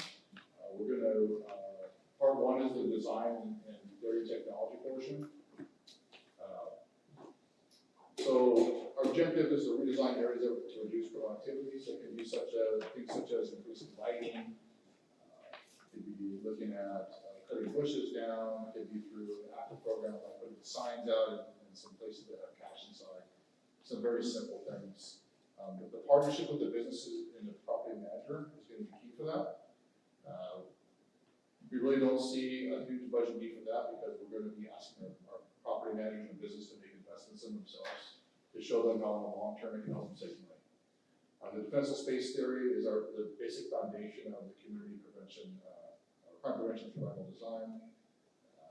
But we need to educate folks. So the workshops are going to be really important to meet with our businesses and meet with our local communities, not just to educate, but to market what the program is and how we can help enhance their safety in the community.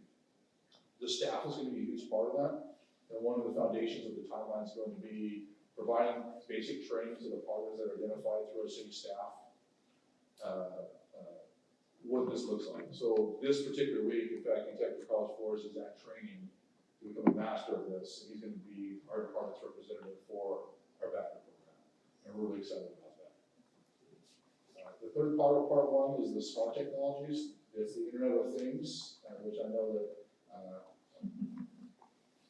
Council I was very excited about, but I think that if we're not using technology and AI, then we're falling behind the mark. I know AI is scary to some people, but there's people who didn't think the light bulb in the telephone was succeeded or so. We have to embrace it because it's going to pass you by if you don't use it. The budget for tech is going to be expensive. We have $20,000 outlined initially as we sort of build the initial part of that. Part 2 is our economic impact. We do think that by partnering and marketing this in the best way as possible, we will have a minimal budget impact, but we'll have a maximum impact on our economy in the city. It'll bring other businesses here as well. The second part of that is our target hardening. That's going to be doing such things as partnering with vendors so we can bring in maybe some security screens or hard doors or locks. I was talking with Little League, and they have some needs, maybe the other could partner with them on some lighting. So there's a lot of opportunities there, but the partnerships are going to be key. It's one of the things I'm going to, rather than me doing it initially, and I would encourage the city staff that gets involved in the program to make those relationships because they're the ones that will be boots on the ground, forming those relationships and those partnerships. And then the last part of that is securing the business brochure. This is a very basic way of this education. It goes along with that. One of the key parts of this entire program is our RCP program. These people are really important to our community and they love to participate in things, but they sort of got bored. And they communicated that. So I talked with them about this program and they're very excited. And they want to find a way, how can they do more? I think this is the more that they've been looking for. And they're like, every day, are we ready? Are we ready? Almost. They get approval first, so we go on to part 3. So our Business Watch program, this is where Holly Savage is going to be really important. She not only oversees the RCP program, she does this kind of thing as well. But we need to establish a good network of businesses. We already kind of have this now through our screening system, which is our record management system. But there's some training materials that will roll out through that as well. Oftentimes we'll go out on graveyard and we don't have contact for a business because it's not our computer system. Having the database and keeping it updated does take a lot of time. That's where our RCPs will really come into play. And along with that, it's the emergency contact system. It's kind of integrated into the same sort of area. So we wanted the timeline. You can just kind of see for yourself the timeline. Forming the team is going to be important. I'll be asking all the department heads, or somebody will, probably me, to give us their identified members of the team, forming the structure of that team, figure out what the necessary training is going to be to start the program, and then go from there. Month 2 is going to be internal training, identifying partnerships, prepare our marketing materials and our detailed operating procedures and guidelines. And then 3 will be actually announcing the program for the community. I know we're excited now when we get out there and say it, but we don't have anything. So we'll get to that, because I have something. I know people are excited about it.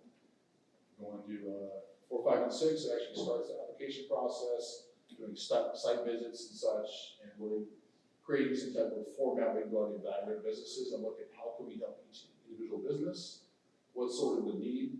I kind of use the example of maybe one business is a $1 billion corporation in the city, and they can help themselves more than a mom and pop shop.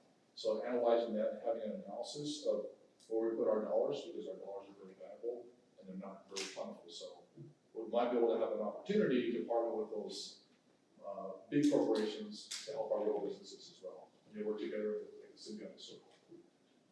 Move on to the next one. So once we implement it, what's important is that once we get implementation of it, we need feedback from our folks. We also need to have a way to review what's working and what's not. And that's really important. If we're not analyzing that program, we're not going to know what adjustments we need to make. In mark my words, we will fail at things in the program because we've never done this. We can look at other programs, but our community is our community, and our needs are specific to us. So we expect failures, and failures are good. We'll learn from those failures, and we'll provide for that. And then at year 1, we'll analyze, come back to council and say, this is what we're good at, this is what we need to improve at, and this is what we can move forward. Again, year 2, we're going to refine it, we're going to scale it. I think we'll have a real good idea how far the dollars we've done after year 1. We can make some adjustments to our different partners in our community, and then having regular meetings and updated training sessions will help continue the program moving forward. The question I think that council will now have, what can we do right now? She had a lot of questions, but this is one of them. So the RCPs this was something that came out of them. They saw it in San Dimas, and they're ready to go. And it's just really simple sign of no cash up on premises overnight. It's something that San Dimas partnered with. I believe the Board of Supervisors on. It's something that we have the budget for now. We can do it. I hate to have this get caught up in the rigmarole of politics, because this is important to protect our people. It's simple, but it works. So we already have, we're actually moving forward on that now to get that moving. We want to launch a media campaign to have people self-assess themselves. What are your needs? Because that'll help us build an initial program. Most people know where their weaknesses are, and if they don't, we can help educate them and look at these things and tell them where we're at. Our RCPs will be the third part of that.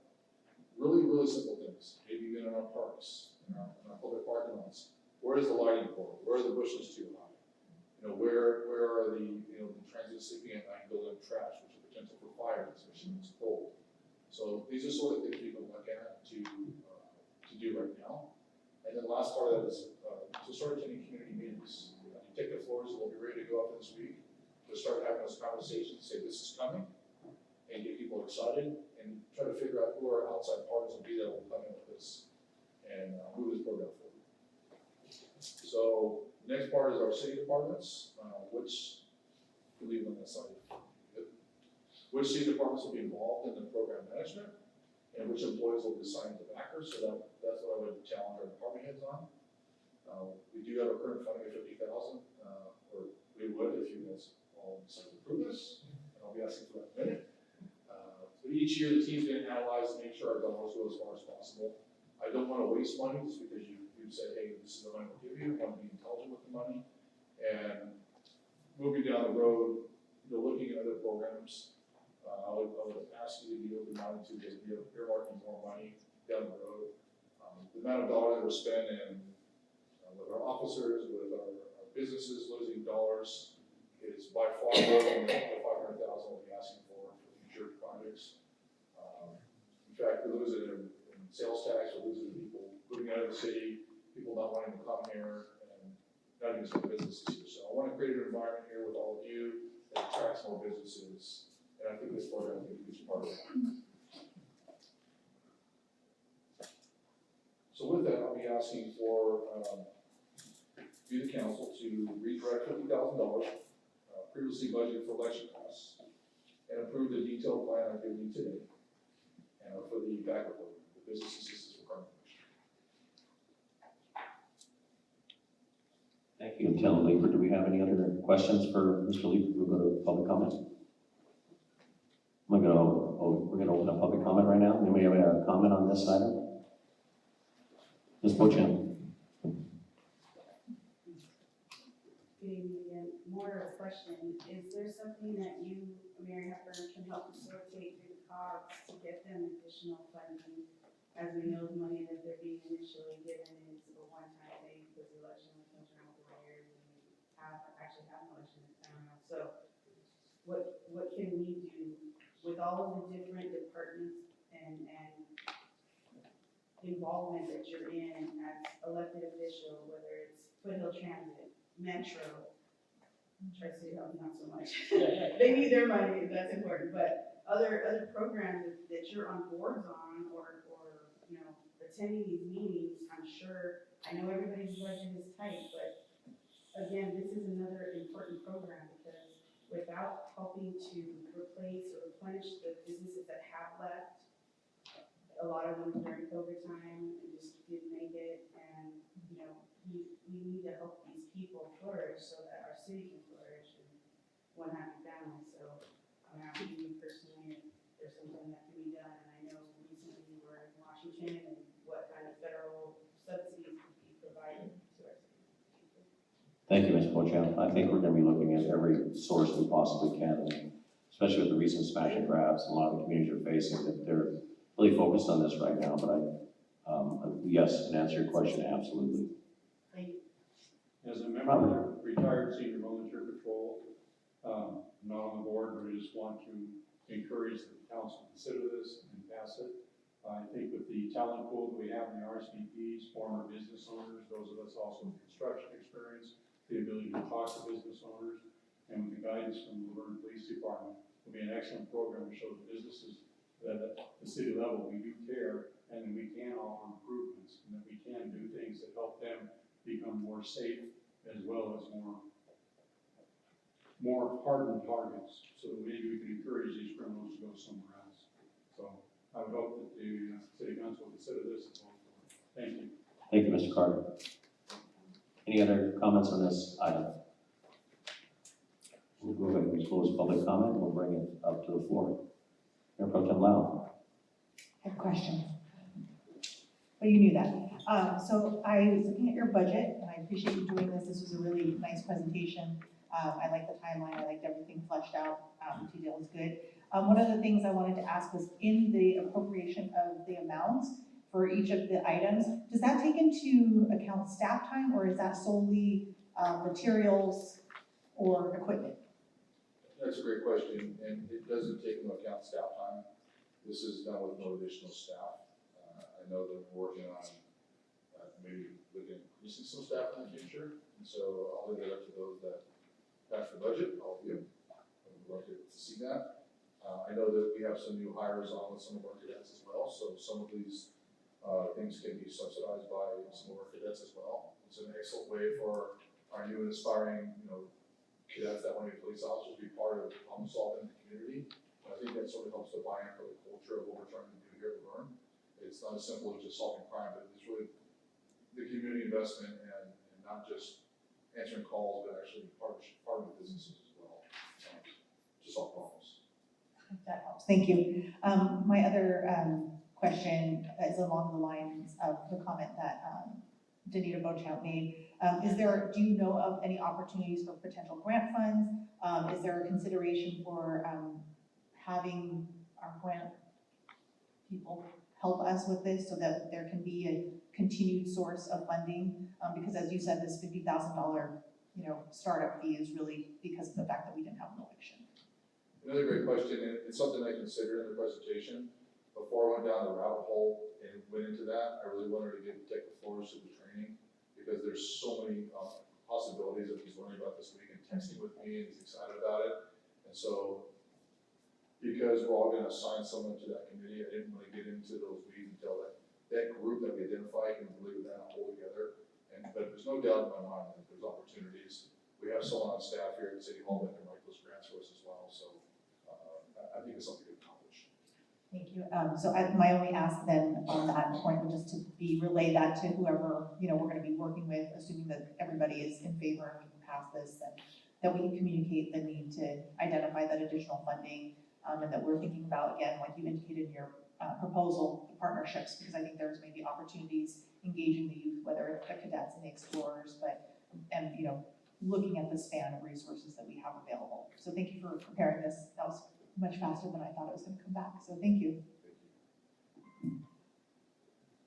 Councilmember Crosby, any questions?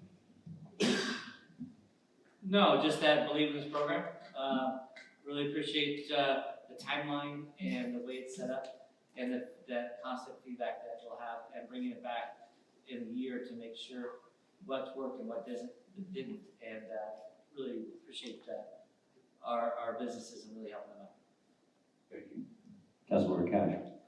No, I'm all, I really appreciate the fact you took the time to do this presentation. It wasn't just for something, a one-shot, one deal, 50,000, let me break it down for you and that's it. It was looking forward to the future and how we can establish a way to keep this going on and on, making it bigger, better through your leadership, through those that are participating in the program. So I'm really glad to have you. Glad to have you. Councilmember Johnson. Yeah, I support this for what is being presented. I would like to see, as this gets implemented, the numbers as far as how many businesses are participating, qualifications, and if there's more need and more desire to become a part of this, that would be in my interest as well, to see how this goes ahead in the future. And we can absolutely, once we develop the parameters of the program, application process, and what that looks like, we can absolutely get that back to council so you can see and explain to our community members what that looks like. There's really all of you, those soldiers that are out there that are saying, hey, we have this amazing program, come to our city, we want you. We have things that no one else has, so you're those advocates and I appreciate that. Just a trailer on that, I think the communications with the council, but also I appreciate the fact of the RSVPs. It's great, especially for those of us that have been in business to assist other businesses in protection, but also with the chief Gonzalez to go out and let's find some funds for this. There are, as Ms. Beauchamp was asking, we have a lot of partners and there's money out there. You just have to know where to find it. And it's important to fund this because a safer business that has people buying their products, it's our tax dollars that keeps us working. And I think that's extremely important. So I think this is, like Councilmember Johnson said, this is really a great idea. Really happy we're doing that. And I do support it also. Get the first funding and then let's figure out where we get the other funding to make this even more successful. But we want to be engaged with this. It's important to us because we hear it every day. You know, how safe is our community? And we're very fortunate. We're a small community. We're well protected. But at the end of the day, we're going to do even better. And I think this is a really good tool for that. So with that, I'll ask for a motion. Motion. Second. Second. Roll call vote, Mr. Gilmer. Councilmember Crosby? Yes. Councilmember Cash-Padilla? Yes. Councilmember Johnson? Yes. Mayor Pro Tem Lau? Yes. Mayor Hepburn? Absolutely. Thank you, Mr. Leader. Appreciate this presentation. You got $50,000 run. Let's go. I have no more presentations tonight. Oh, yeah. That's it, huh? Thank you very much. We'll go to the third matter, the renewal of general services agreement with the County of Los Angeles. Mr. Gilmer, please call forward the staff member who will be reporting. We'll be taking that one, Mr. Mayor. Mayor, members of council, this is a renewal of the general services agreement, with the County of Los Angeles. This was first introduced at the last meeting. There were some questions on it. It has been brought back. New to this item is a red line version. There are many changes other than really the dates to that agreement. Also included one of the attachments, which was from, I believe, 1977, which is the indemnity agreement that has gone with these contracts for the last every 5-year renewal. And then within the staff report, there was some answers to some of the questions brought up at the March 4th meeting, in particular about county property tax portions, because when you want to get your property tax bill, the city gets about 18 cents, education gets a lot, and then the county gets about 18, 19 or a little bit more cents also on the property tax dollar. It's not the same amount of money. We would be specifically, if we invoked an agreement under this umbrella agreement, it is money specifically for that service that we would be getting. The money that's on the property tax and goes to the county is for those general issues. So when you think about anything the county does for social services, probation, the courts, the DA, whether you support the DA or not, there are general services that are provided to all county residents, regional parks and other items like that. So that's where that portion goes to. But if we choose to have a supplemental agreement, for example, we do utilize different elements for hazmat. We do not have the staffing for a hazmat response. So if something happens, in last month we had an issue where there was a business putting some fluid down the storm drain, and that was, a hazmat response out from the county. We have that agreement with them to come out here. They have the experts with them. So it's those type of agreements that we get to and bring to you specifically. This is the general umbrella agreement that we have to have in place, which doesn't cost us anything, in order to have all those specific agreements. So if there's any other questions, I'm available for hopefully answers. Thank you, Mr. Domer. Do you have any questions for Mr. Domer before we move to public comment? So is it, if there are special instances like the hazmat situation you described, does it go under like a task order under this master agreement then, or under the general services agreement? No, if it's an emergency, then we kind of, pony up afterwards on that stuff. But if there's another agreement, for example, we have the weed abatement agreement with the Department of Ag. So that is a specific agreement that we bring to the city. It's also on a 5-year basis, and the charges are set up through that. So And our dispatch. and the regional dispatch for fire. So we used to be, we're currently with the County of Los Angeles. That is the largest cost right now, but it is a necessary service that we couldn't provide on our own. Fire dispatch. Fire dispatch, fire dispatch. So then in an emergency situation, are we operating without a contract and then figure it out after? There's got to be some terms and conditions or some sort of language that we are adhering to, generally speaking, correct? So it really depends on the situation. A lot of times there's mutual aid. And again, we're, governments, even sometimes we bicker with each other. We also go to each other's help.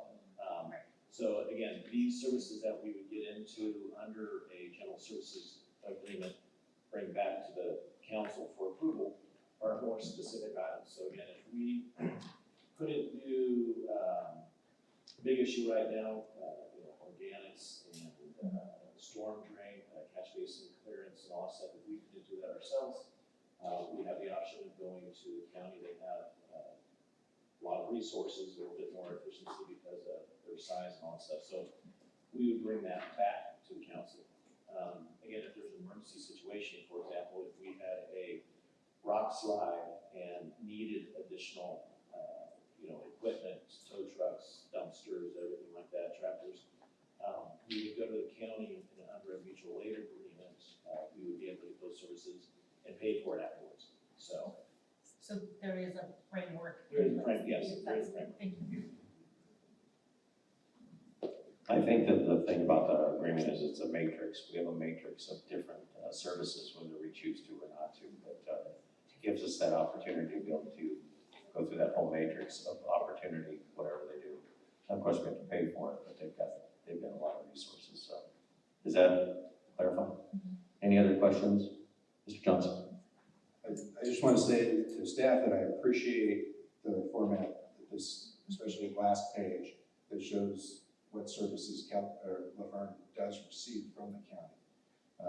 That is very difficult to pull out of the matrix in its font being 0.00, we made it read 2, how small that is. To see it actually broken out to the services that La Verne does receive from the county, that is very helpful. Thank you. Councilmember Cash. A really good test. There we go. Yeah, I have no questions. Good. Okay, we're gonna go to public comment. We're gonna open up public comment on this item. Anyone wish to speak on this item? That would be no. We're gonna close public comment. I will make, I do agree with Councilmember Johnson, and also I appreciate Mayor Pro Tem Lau's. Our residents and ourselves want to know what we spend on these, and it's very important that we're very transparent, which we always are, but I think it's nice that we pull those out to say, okay, we have maybe out of the 500 matrix, we're using maybe 15 or 20 of them, which is important to us. And some of them are large dollar items like our fire dispatch, which has proved to be extremely beneficial, but also the weed clearing, the wastewater, where the issue was putting water into the system that wasn't good. They monitor that, and then you have a fine system. So with that, I'll take a motion. Motion. Second. Second. Oh. Second. Roll call vote, Mr. Gilmer. Councilmember Crosby. Yes. Councilmember Castro-Medina. Yes, sir. Councilmember Johnson. Yes. Mayor Pro Tem Lau. Yes. Mayor Hepburn. Yes. Item approved 5-0, sir. We saved the best for last. We'll move to the final matter, the employment agreement of Chief of Police. Mr. Domer, who's gonna, I think you're gonna be reporting on this, aren't you? I can take it. Thank you, sir. So, Mr. Mayor, members of council, at the last meeting, after the closed session, it was reported out that the city council had voted unanimously to offer an agreement to Samuel Gonzalez for the next chief of police for the city of La Verne. Tonight is that agreement. Acting Chief Gonzalez, one of the last times I can say that, has agreed to the terms. It is before you. It was by law required to be in an open session so that the members of the public could see it. So the recommendation tonight is that the city council will approve an agreement between Samuel Gonzalez and the city of La Verne relating to terms and conditions of employment for the position of police chief, and authorize the city manager to execute all applicable documents related to the employment of Samuel Gonzalez as chief of police. Thank you, Mr. Domer. I think I'm gonna go to public comment first. Let's open up public comment on this item. Mr. Ingles.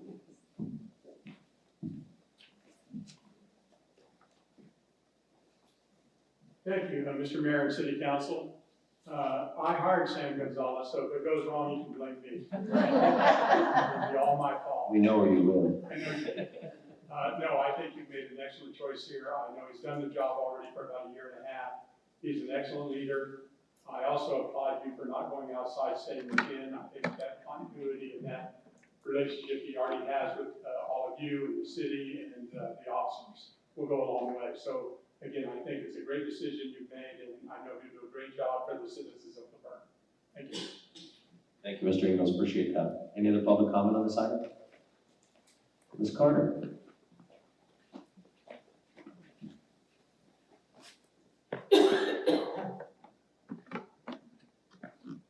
Yes, I just wanted to express to you that I've watched Sam since I got on the council in '98, and once I really got to understand the whole concept of how the police department worked, I really saw how it developed with time. And then, as we know, the council only hires 2, city manager and the police chief. And those are very important, and I know you take it very seriously. We all did. And I know when we hired Kareen, we had said that we saw such potential in Sam, and that we would like her to, have him, shadow her in all she did. So I'm so thrilled this is forward to us. We've seen over the past year what Sam has stepped up to do, and I know personally that he didn't take a trip to Italy, that he had planned with his wife and committed himself to our city. And, that kind of devotion really speaks volume because our community is so special. We're a small community that cares about one another, and our police department is so important to us. So thank you for all that you do. Thank you, Robin, appreciate that. Any other comments on this item? Ms. Beauchamp?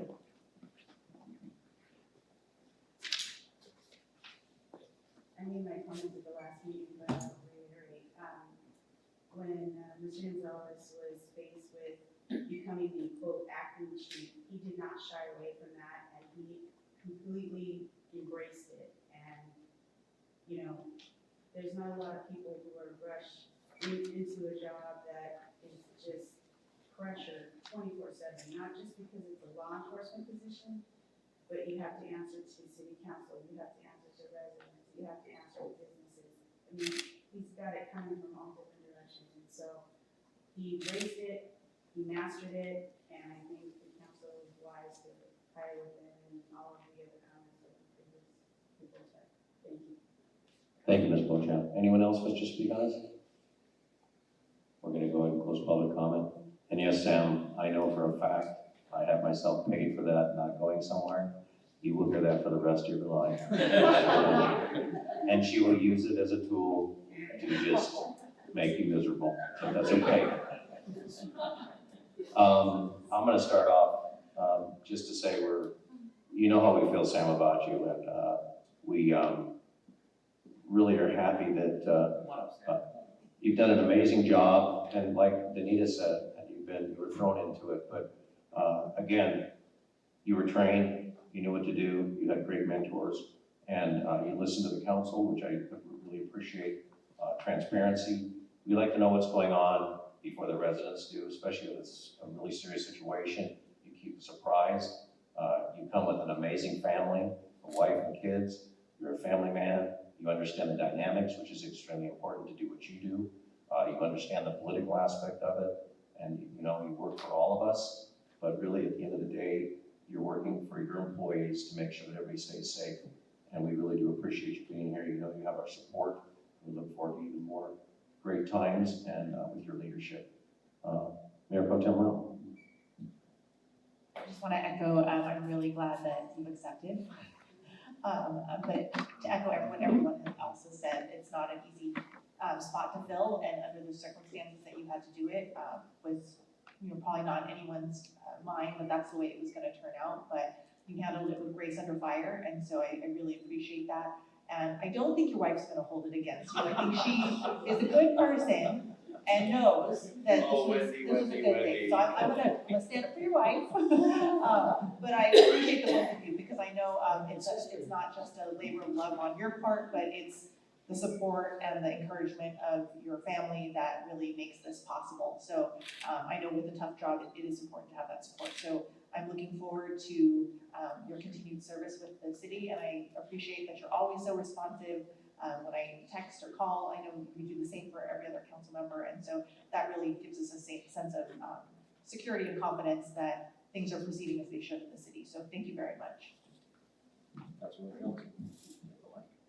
Sam, I really appreciate everything that you've done so far, taking over for Colleen, keeping us informed of what's going on within the department, what's going on in the community, the significant incident reports that we receive routinely. All of that is so important that we're kept up to date as to knowing what's going on in the community. And I just say you're the right man for the job. My turn. I gotta stand for a second, Marine. Now, I just wanted to let everybody know that many years ago when I was a young agent, I had an opportunity to go work anywhere really. I worked a lot in Los Angeles, but I wanted to come home, kind of work in my city, City of La Verne. So I had the opportunity to go work and patrol with Sam many, many years ago. And And over 20 years, I've known this man, and has gone up through the ranks and provided so much service and safety for our community, right? I value our friendship. I value the time that we were on patrol many a times together. I value the fact that, I don't know about you, but I don't know if I can get over a fence anymore, especially a 14-foot fence. I don't know how it's gonna be when I come back down. But I do remember that, and I value the fact that you were a Marine, and you served our country in multiple. I also value the fact that you're a husband and a father. You brought your wife back up today, right? Just in case something goes wrong. Don't worry, where's she at? There, oh yeah, she's going there. She moved on me. That's okay. Great father, great husband, great Marine, and a great officer. Simple. Chief, I give you my biggest prized possession, my family, and all families here in La Verne keep safe. I have full faith that you will do that. I have full faith that how you run the department, because I've seen it. And I really appreciate you and everything that you've done for our community. This last year and a half, you were thrown in there and you did an amazing, amazing job. Appreciate that you care about your employees, your staff, and all the residents here in La Verne. I know you take that home every single night, and that's a big burden that you take on. And you take that on your own purpose, and I really appreciate that. So thank you, and I'm so proud to call you Chief. Would you like to say a few words, there, Chief? You can. I'm gonna wait for the. Oh, you gotta wait? Okay. Like I said, wait. I say, we can do this. I'm gonna wait for the. Let's just wait. Okay, wait.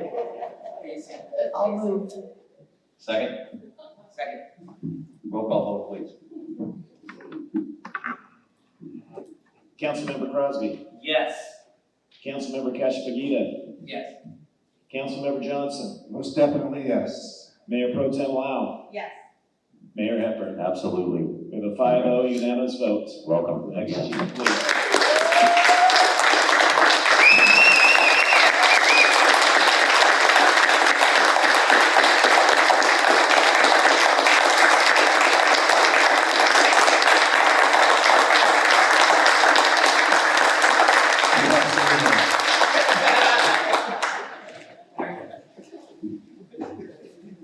You got the floor, Chief.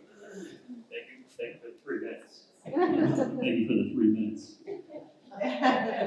Wow, the city manager kind of called me this evening and said, hey, Sam, so what are our events? Be prepared to say a few words.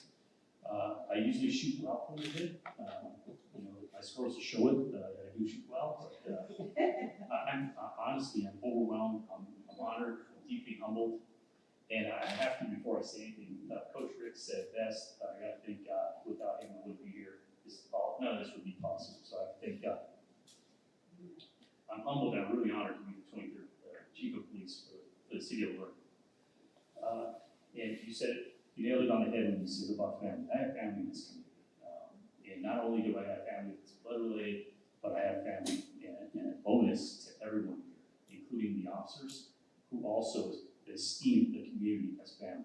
And that's one of the things I mentioned to all of you, is that's something that I want to make sure that we continue to foster in as a family. And just a few weeks ago, I was able to throw the first pitch out at Little League, and that was the epitome of family. Just everyone gathered there and united for a huge front. And it was really community, safety, and service. And that was embodied there in that one little program. It's with great pride and commitment that I continue my service to serve and protect this community. So I really thank you for trusting me. And basically, I joked with City Manager Domer. Over a year ago, he was a brand new city manager. He was here a few weeks, and the unforsaken thing of Colleen being sick happened. And here he is, shakingly hands me the keys to the Lamborghini, and I said, but you can't drive out of first gear. And I said, no problem. So thank you, City Manager Domer, for trusting me. It was huge, and it was a heck of an audition. I learned a lot. And with that, again, like I said, I'm deeply honored. My commitment to the community is steadfast. I've said it before in front of the dais, in that we truly have the best officers, we truly work the best profession, and we will do everything in our power to continue to keep the community safe. Regardless of what politics are, we'll do everything in our power. We are small, but our resources are abundant. And with our partnerships in LA County, we will make sure that our residents really maintain and cherish that safety that they have grown to love here for many, many years. I have to thank Colleen Flores for her commitment to not just the profession, but the community as well. She built a hell of a foundation, really, that allows me to build upon and create new beginnings and new things, a new chapter, but without that solid foundation that's been built together as a partnership, really would be different today, but it's not, and it's stronger because of her. So I thank her for what she has done. To our La Verne officers, I really want to thank them. They also didn't know what the future looked like. And they too said, we're committed to the organization, we're committed to the community, and they showed their commitment to me as well. And I thank them for that, because they're the ones out there doing the hard work. They're the ones doing that.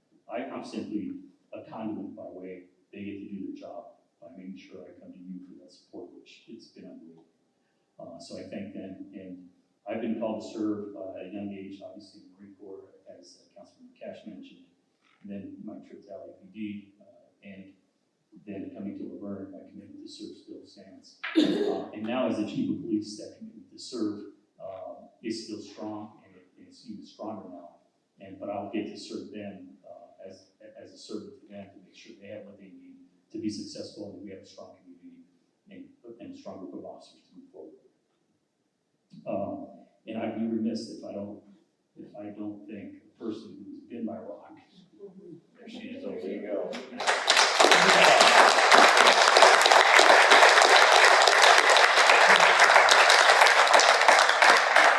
Elizabeth, I love you. I know you didn't sign up for this,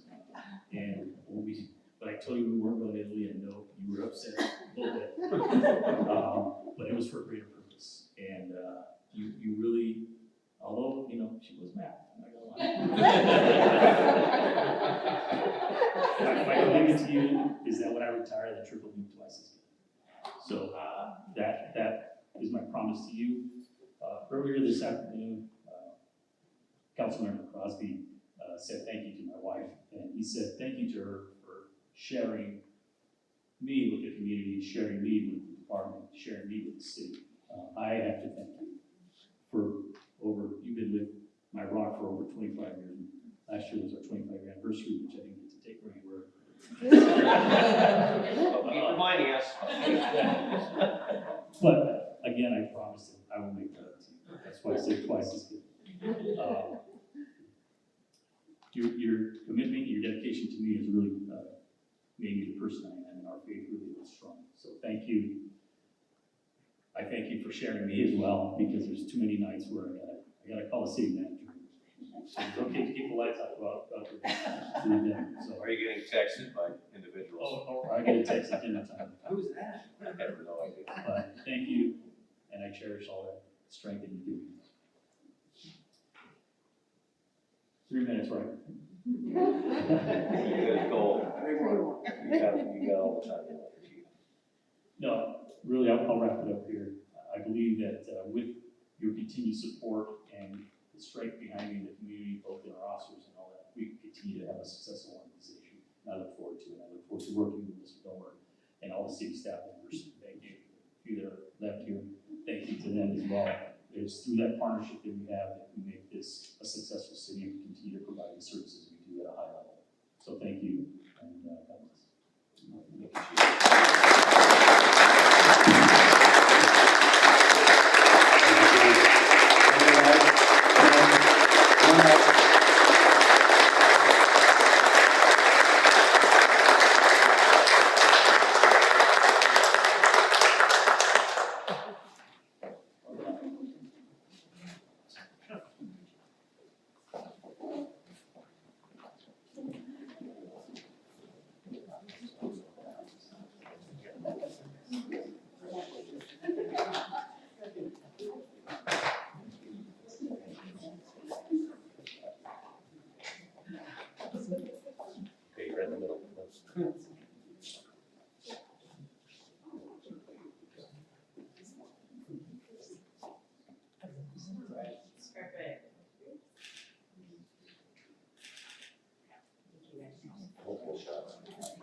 Congratulations again, Chief.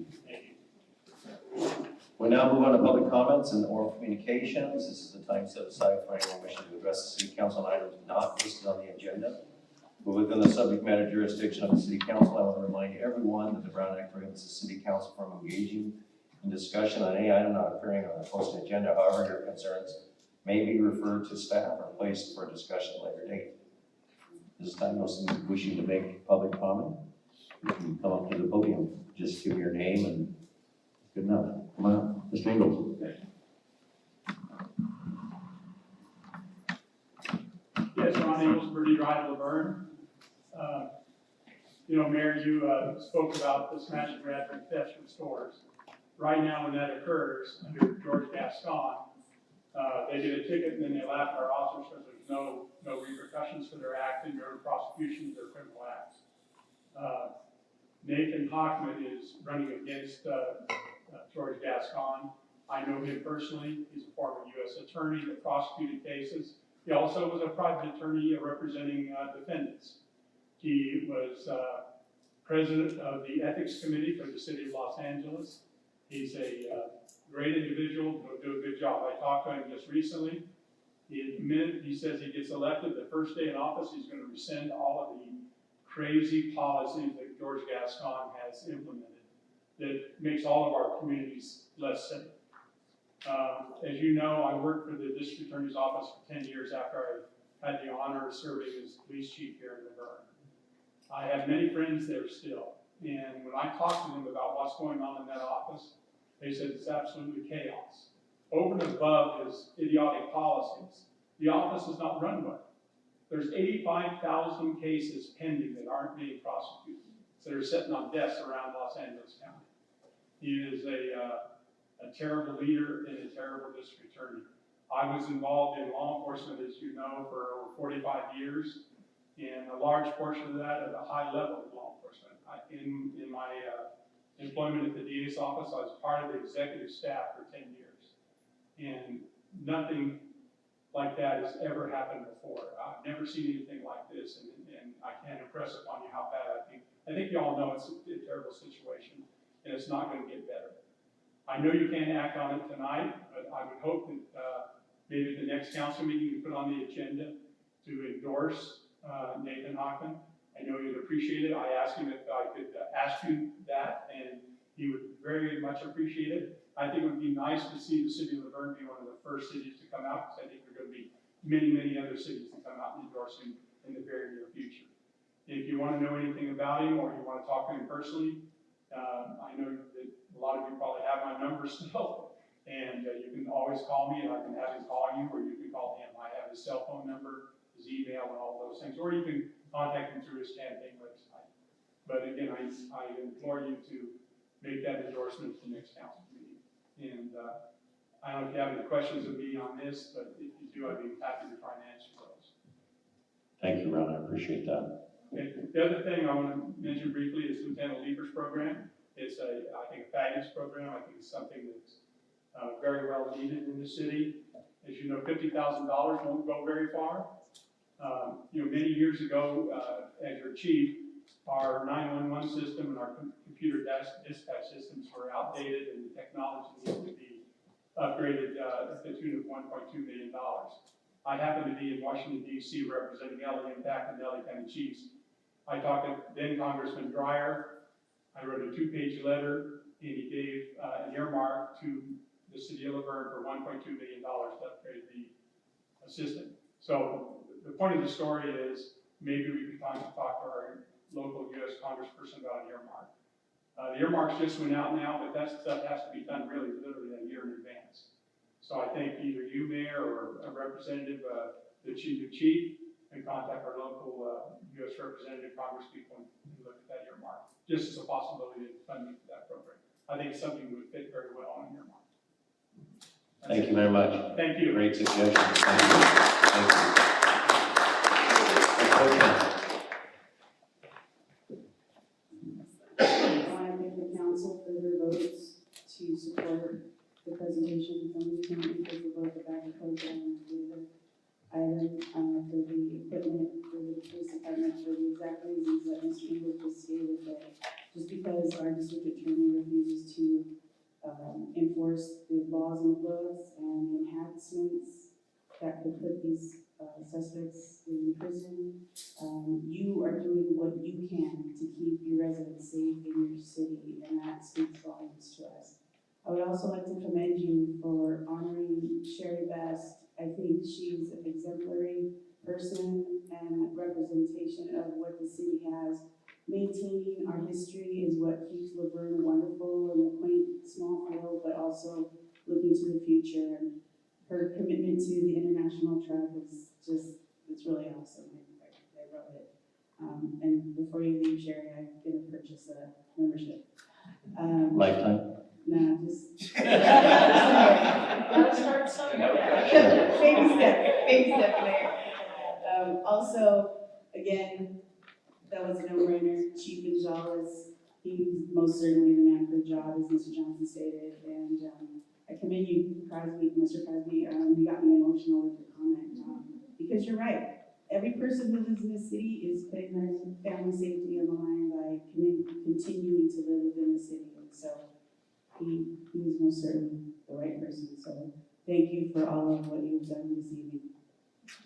Thank you, Ms. Beauchamp. Any other public comment? Ms. Carter?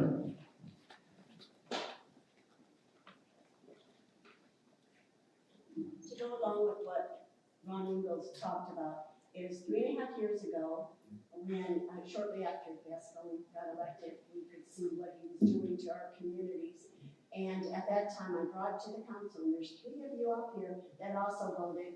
We voted to support, along with 26 other cities at that time, and many more signed an agreement that we had no confidence in the DA. And I support Ron's suggestion, and I know it sounds political that you might not want to get involved with it, but what a great way to show that we stand behind our police departments and what is going on in our communities has to stop. Thank you. Thank you, Ms. Carter. Any other public comments? With that, we're going to close public comment, and we're going to move to council comments and conference and meeting reports. Mr. Johnson. Let's see, Mr. Crosby and I were at the baseball opening day. Mr. Crosby threw out the first pitch. Thank you very much. No. Oh, no. Oh, not the first pitch. You spoke for the council. He didn't pitch, he gets to speak. Everybody's pitching a speech. Beautiful day. Then we went up to the ASO photo day, spent some time there with the kids. That was a lot of fun. But this weekend, I have to recognize my wife. We've been married 40 years.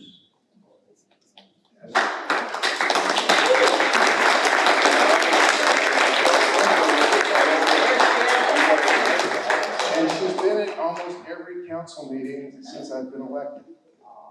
This term. So, thank you.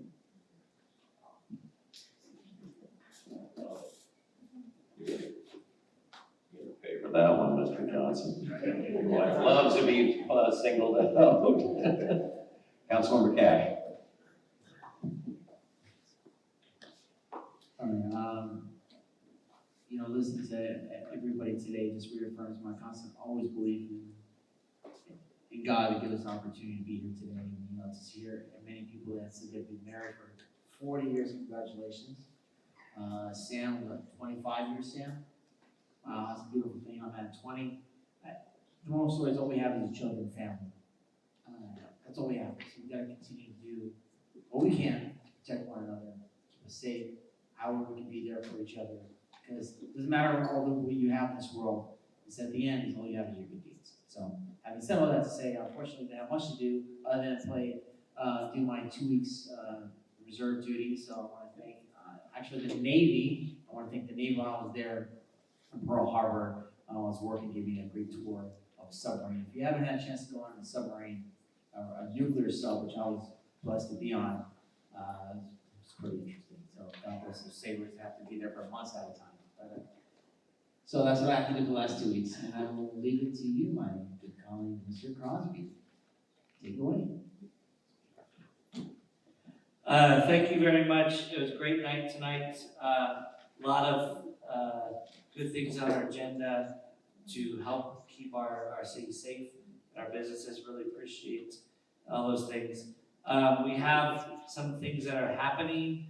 On Tuesday, March 26th, is our Youth and Family Action Committee. On our agenda, it says 6:30. It actually starts at 5 p.m., so just note that change. We also have the Cool Cruise coming on March 30th, so visit our businesses in the downtown area as well and support them. And we have the Excellent Adventure coming this Saturday. And just really appreciate where we are in our city and what we've been doing for our city. And tonight just really puts an exclamation point on that, and by bringing our new chief aboard, and really do appreciate what our city's been up to. So thank you very much. Mayor Pro Tem Lyle. Yeah, so I echo the comments of my colleagues, my esteemed colleagues, that tonight was a very good night. I think that a lot of good things happened tonight, a lot of good people recognized, and I think that we don't often do that enough. I think complaints are okay because that's how we get better, right? Constructive criticism, but I love when we have the opportunity to say thank you and to recognize those people that make this place the place that it is. So thank you for all of you for being here, because this is one of our later meetings, not super late, but I appreciate that you take the time on a Monday night to come out as well. So thank you for that. If you didn't get to see the study session at 5:30, I urge you to see the recording when it's up. I'm looking at you just to make sure tech's working. Okay. Because it was, I was like, okay, thank you.